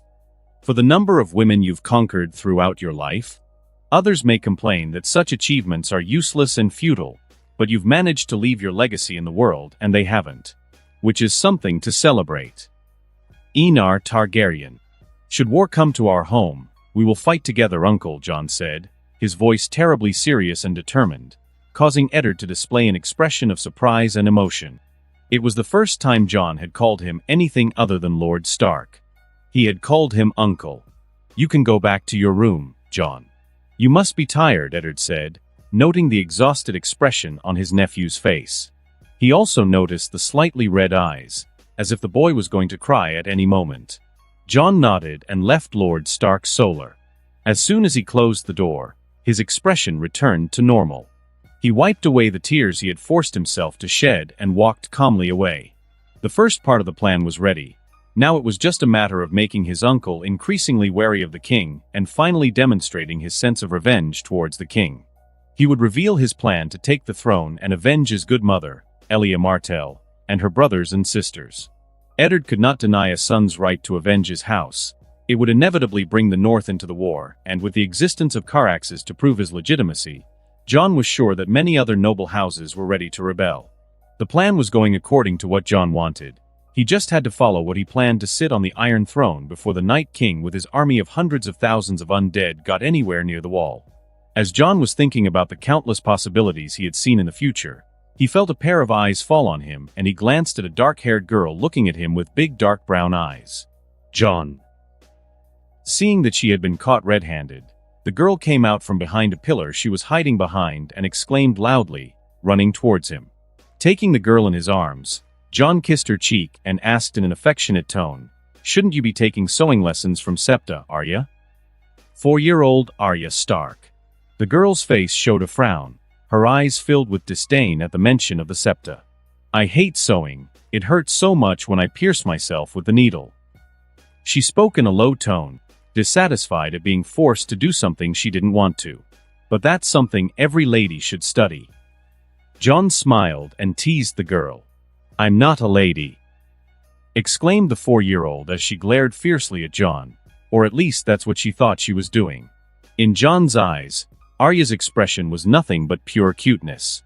Giving her another kiss on the cheek, calming her down, Jon said, pretending to apologize, "I beg your pardon for my insolence, great Arya Stark, the second coming of Nymeria." The girl's expression changed from anger to condescension and smugness. "You're forgiven. I'll let you carry me to my room, be honored." Jon almost couldn't suppress the laugh he was about to let out after hearing her words.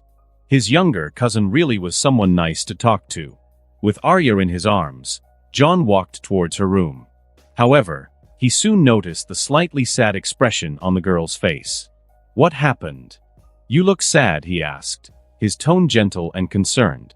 "Sansa called me horseface," Arya replied, leaning her head on Jon's shoulder. Her voice carried a desolate sadness. She had wanted to be beautiful like Sansa, with the straight red hair of her sister and mother. But she had inherited her father's dark brown hair and gray eyes. "I think you're much prettier than Sansa," said Jon, kissing her forehead tenderly. He didn't want Arya to grow up with low self-esteem, something he himself had faced in another life.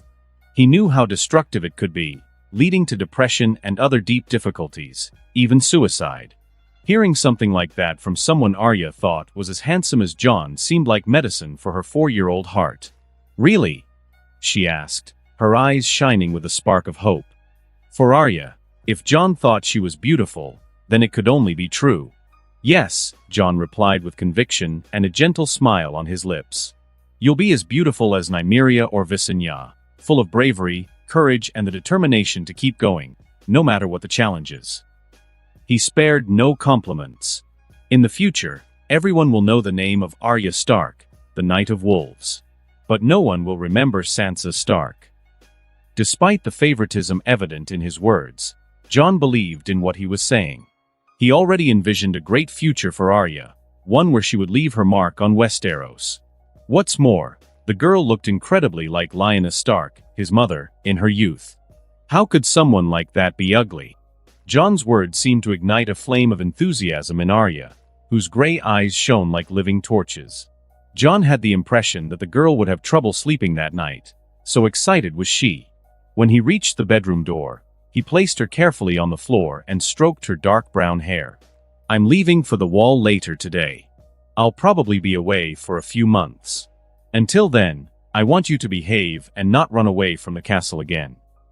Even at just 4 years old, Arya was already adventurous to the extreme, causing trouble and mischief like a typhoon.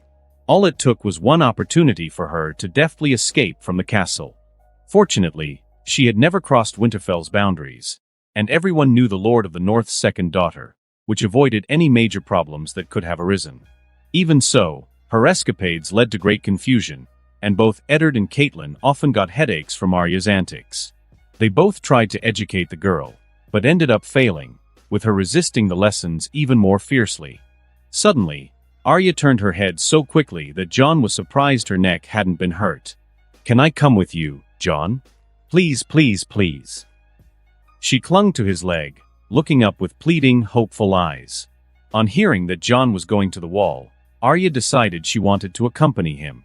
She had heard of the place all her short life and didn't want to miss the chance to go on an epic adventure with her favorite brother. "No," replied Jon, rolling his eyes. His refusal was as firm as it was cruel. He couldn't take a 4-year-old girl to a place full of grapists and thieves, even if there were many good men in the Night's Watch. Besides, his trip had a specific purpose: to visit one of the 3 remaining Targaryen relatives on the continent. It was not a suitable journey for Arya. The hope in Arya's eyes was extinguished almost immediately by Jon's words. She heard the determination in his voice. It seemed that no matter what she said, he would refuse without a second thought. Seeing the dejected look on the girl's face, Jon's hard heart softened and he crouched down to the same height as her, looking directly at the girl. "Although I can't take you, I can bring you some gifts, if you've behaved well. Maybe I'll even ask a blacksmith to build you a sword worthy of a warrior queen like Visenya and Nymeria." He smiled. The despondency and sadness on her face disappeared as quickly as you might expect from a child her age. Hugging Jon, Arya exclaimed in an excited tone, "I'll behave." At the thought of having a sword, the girl's lovely cheeks turned a pale shade of red. At that moment in her mind, she was only seeing her riding on an indomitable horse and holding a sword worthy of being comparable to Blackfyre or the Dark Sister. "Now go and rest." Patting her on the back a few times, Jon stood up and spoke in a serious tone, to which Arya nodded repeatedly. She looked at Jon once more and flashed a big excited smile as she ran into her room, jumping for joy. Seeing the scene, Jon felt a great sense of satisfaction. He knew he would be a good father, or at least try his best to be. Much better than his father in his past life, who had cowardly abandoned him with the excuse that he couldn't bear to see him slowly dying in a hospital bed. Taking a deep breath, Jon turned and walked towards his room, next to the kitchen. Fear is a good way to control people, but it's not the most effective. Rhaenyra Targaryen. Letting out a cloud of white air through his mouth, Jon looked at his surroundings and saw only the whiteness of thin snow wherever he looked. Closer and closer to the wall, the intense cold intensified. If the low temperature was deadly for any human being, he really wanted to know how the Wild Ones survived beyond the wall. Jon looked around him and soon spotted a clearing not far away. From the stones placed there, it was a camp that everyone heading towards the wall passed. Getting off his horse, Jon gently stroked the neck of the beautiful animal that had carried him here. Good boy. Tying the horse's reins to a tree, Jon took his sword, Lady Laia, from the horse and put it at his waist. This place wasn't Winterfell. There could be wildlings who, with luck, had crossed the wall and entered the north. He couldn't just stay unarmed in a place like this. Taking out his fire-starting tools, Jon expertly lit a fire and enjoyed the warmth of the orange flames with his horse. Jon took out a sack containing dried meat and ate it without a second thought while helping his horse eat what was available: frozen leaves and grass. It had been 3 days since he had left Winterfell, and from his map, he should be about a few kilometers from the Long Lake. Honestly, the journey time was shorter than he had expected, but as the snow was low, the journey went surprisingly quickly. It seemed that the weather wanted him to arrive at Castle Black as soon as possible. I have to be careful to cover my face. Some are soldiers who fought alongside my father in the war. They might recognize me. Jon muttered to himself as he looked up to see a light snow falling from the sky. He didn't know how many of these men were still loyal. Any whisper of his existence could alert a certain eunuch in the Red Keep, something he didn't want for himself at the moment. Leaning against a tree, Jon wrapped both arms around his sword and rested it on his shoulder, watching the flames burn along with the crackling embers. Jon wanted to sleep, but he held back. He didn't want his sister invading his dream again. It had become a routine for both of them, especially on her part. If he fell asleep, he would go into a deep sleep and Rhaenys would enter his dream again for the 1000th time.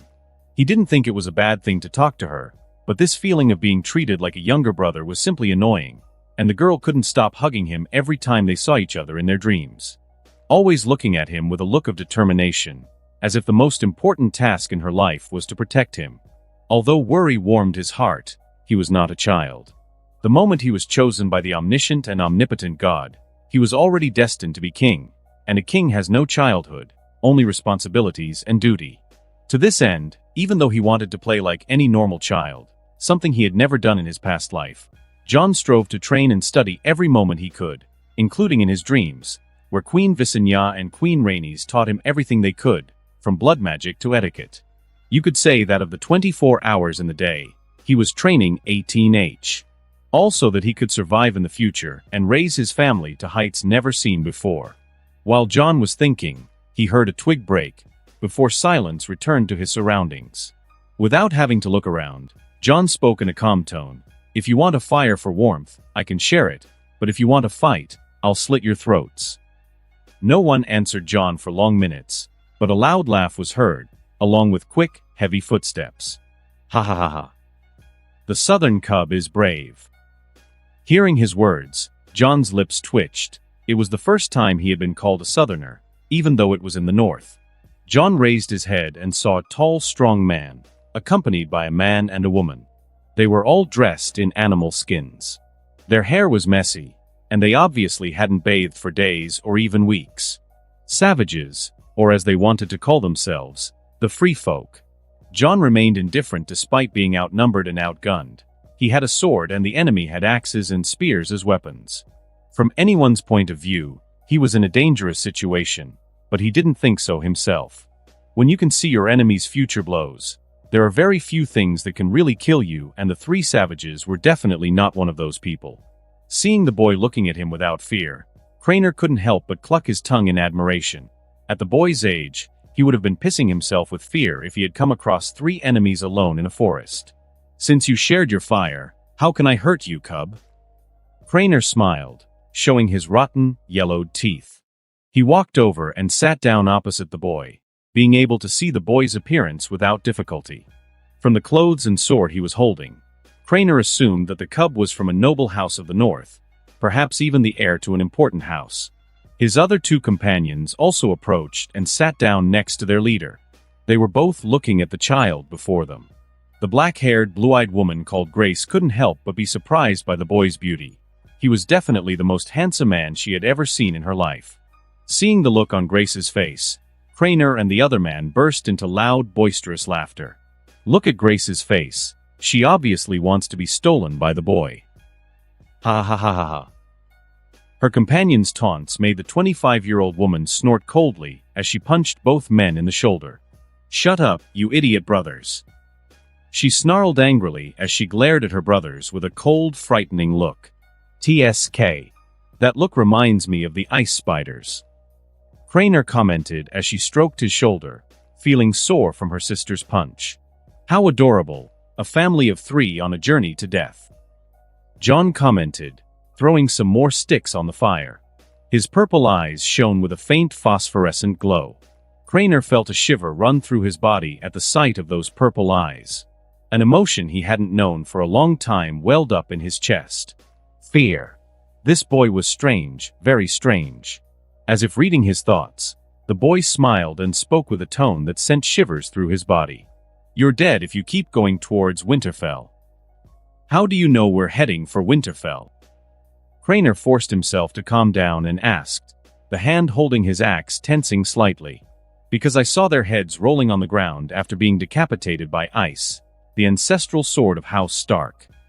Jon replied casually as he ate a piece of dried meat, his purple eyes staring at the 3 savages with an analyzing gaze. If you think the people of Westeros and Essos were superstitious, you have no idea how superstitious the tree-worshipping wildlings with strange faces were. Because they came into contact with magic more often than any other people on this planet. They knew that there were gods and monsters more terrifying than gods in the depths of the frozen deserts. I want you to do something for me. If you do, I'll leave you somewhere safe. Jon asked as he tore off a piece of dried meat and chewed hard. Craner looked deeply at the boy and spoke in a lower tone, almost as if he was afraid of annoying him. I'm listening. Don't blame him for being a coward, but only those who live in hardship know how to survive in the face of death. Jon's lips lifted in a smile, seeing that negotiations had begun. I want you to go back beyond the wall and deliver a letter to Mance Rayder. Jon's words made the expressions of the 3 people change dramatically. I'm never going back to that place. Grace shouted loudly as she stood up angrily. There was a deep horror hidden in her gaze, although the other 2 didn't say anything. They both frowned deeply when they heard Jon's words.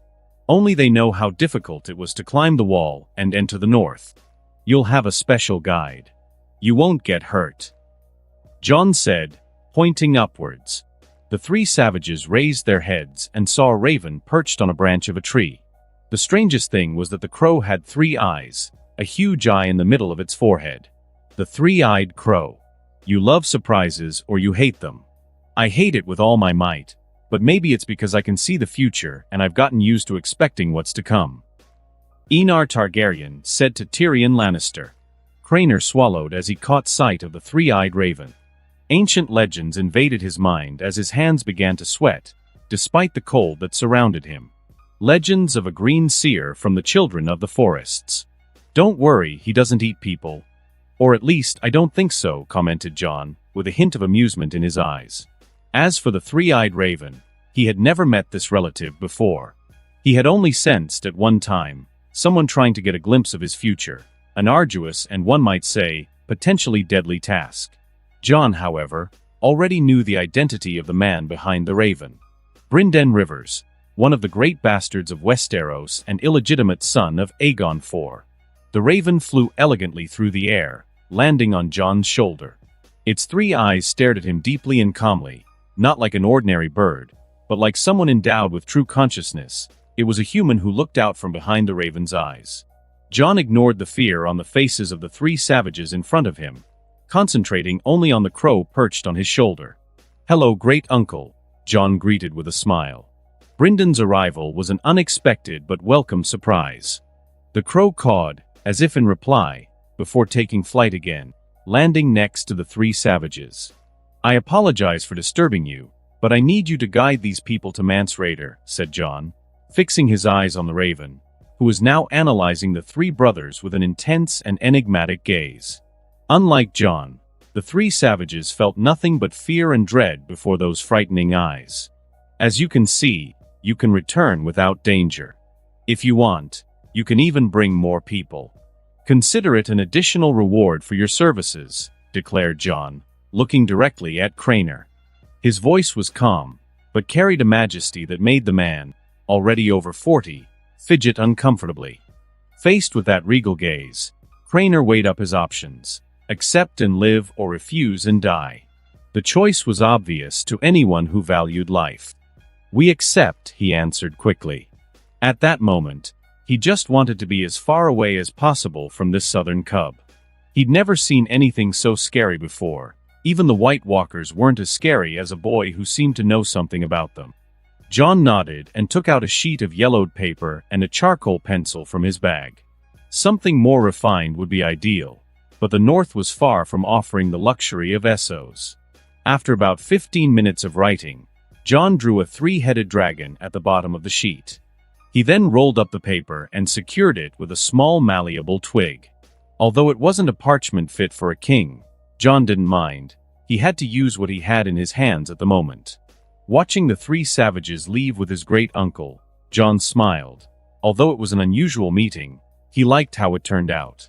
With the letter sent from Mansraider, he could save time and weaken the undead army led by the Night King by at least a few 100,000 potential recruits. Letting out a sigh, Jon closed his eyes and began to dream. He knew that the moment he entered the dream world, he would meet his granduncle Brynden. As Jon imagined, as soon as he opened his eyes, he found himself in front of a gigantic tree with a trunk as pale as bone and crimson leaves. A deformed, weeping face could be found carved into the throne, weeping what looked like blood. It was a weirwood. Jon soon focused on the roots of the weirwood where a withered pale man could be seen. White hair fell in disarray to the sides as the smell of the forest emanated from the man. One of his eyes was empty, showing the eyeless eye socket. He wore black leather armor and a long worn cloak over his shoulders. Roots wrapped around his body as if he were part of the weirwood. "We met in person, Uncle Grandpa." Jon greeted the man again. His lips curved into an amused smile, noticing that the man was trying to see into his future. "Nephew, who I never saw coming. You look just like your father." Brynden spoke, his voice as hoarse as could be expected from a man 118 years old. "That's a compliment, given that my father was the most handsome man on the continent." Jon shrugged as he looked curiously at his surroundings. He knew that this landscape was beyond the wall, a very beautiful place, although the giant ice spiders and the undead could affect the experience of visiting the place. Brynden let out a laugh hearing the smugness in the boy's tone. He never thought he would laugh again in this life, but here he was, smiling with his family after a long time. "It seems you have the gift to be a green seer," Brynden said, looking at the boy with white gold hair and purple eyes. "Very handsome, more handsome than any other Targaryen." He looked like a Valyrian pureblood. Sitting down on the floor, Jon replied in a calm, confident tone. "In terms of seeing the future, there is no one more powerful than me, that I can say." Brynden didn't deny it and looked deeply at his great-nephew. 10 years ago he could no longer see the future as clearly as before, only vague images of the future. Previously, he had tried to find the source of the interruption of the green dreams, but when he tried to see, there was only a gigantic blue and silver vortex floating in the immensity of the void. But he suffered the brunt of seeing something he wasn't supposed to. His other eye was badly damaged, and if it hadn't been for the help of Leaf and the other children of the forest, he would have lost another eye. If Jon had heard Brynden's description, he would have known that the man was talking about the time-space nexus. He would have been even more surprised that Brynden had managed to survive in front of the most chaotic and anarchic place in the universe. "Since you claimed to see the future, I assume you already knew what was coming?" Brynden asked, changing the whole atmosphere of the room, becoming serious and almost suffocating. "Yes." Jon's face also became serious.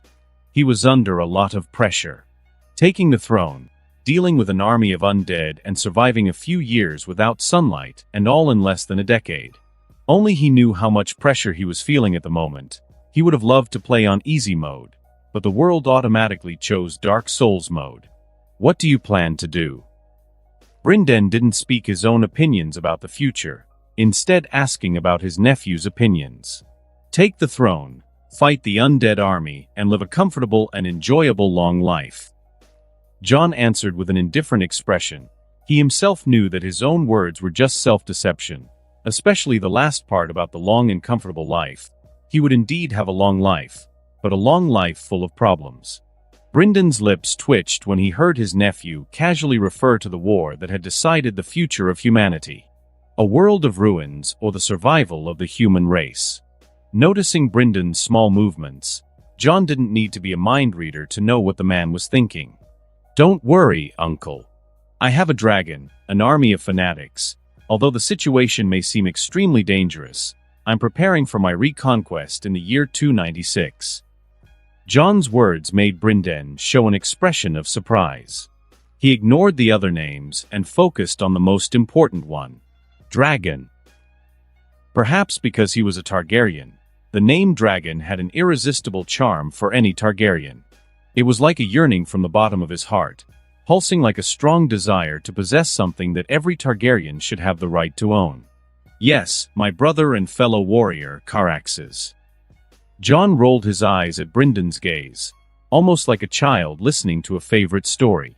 Although he could understand the longing in the man's eyes, only a dragon rider knows how wonderful the bond between rider and dragon is. Waving his hand, the dream world began to change, and a huge beast appeared before them. Bryndon held his breath at the sight of the huge crimson beast. It was a dragon.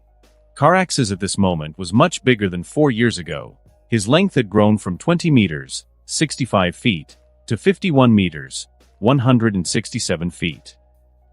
He had twice that number of wingspan, with his wings fully spread.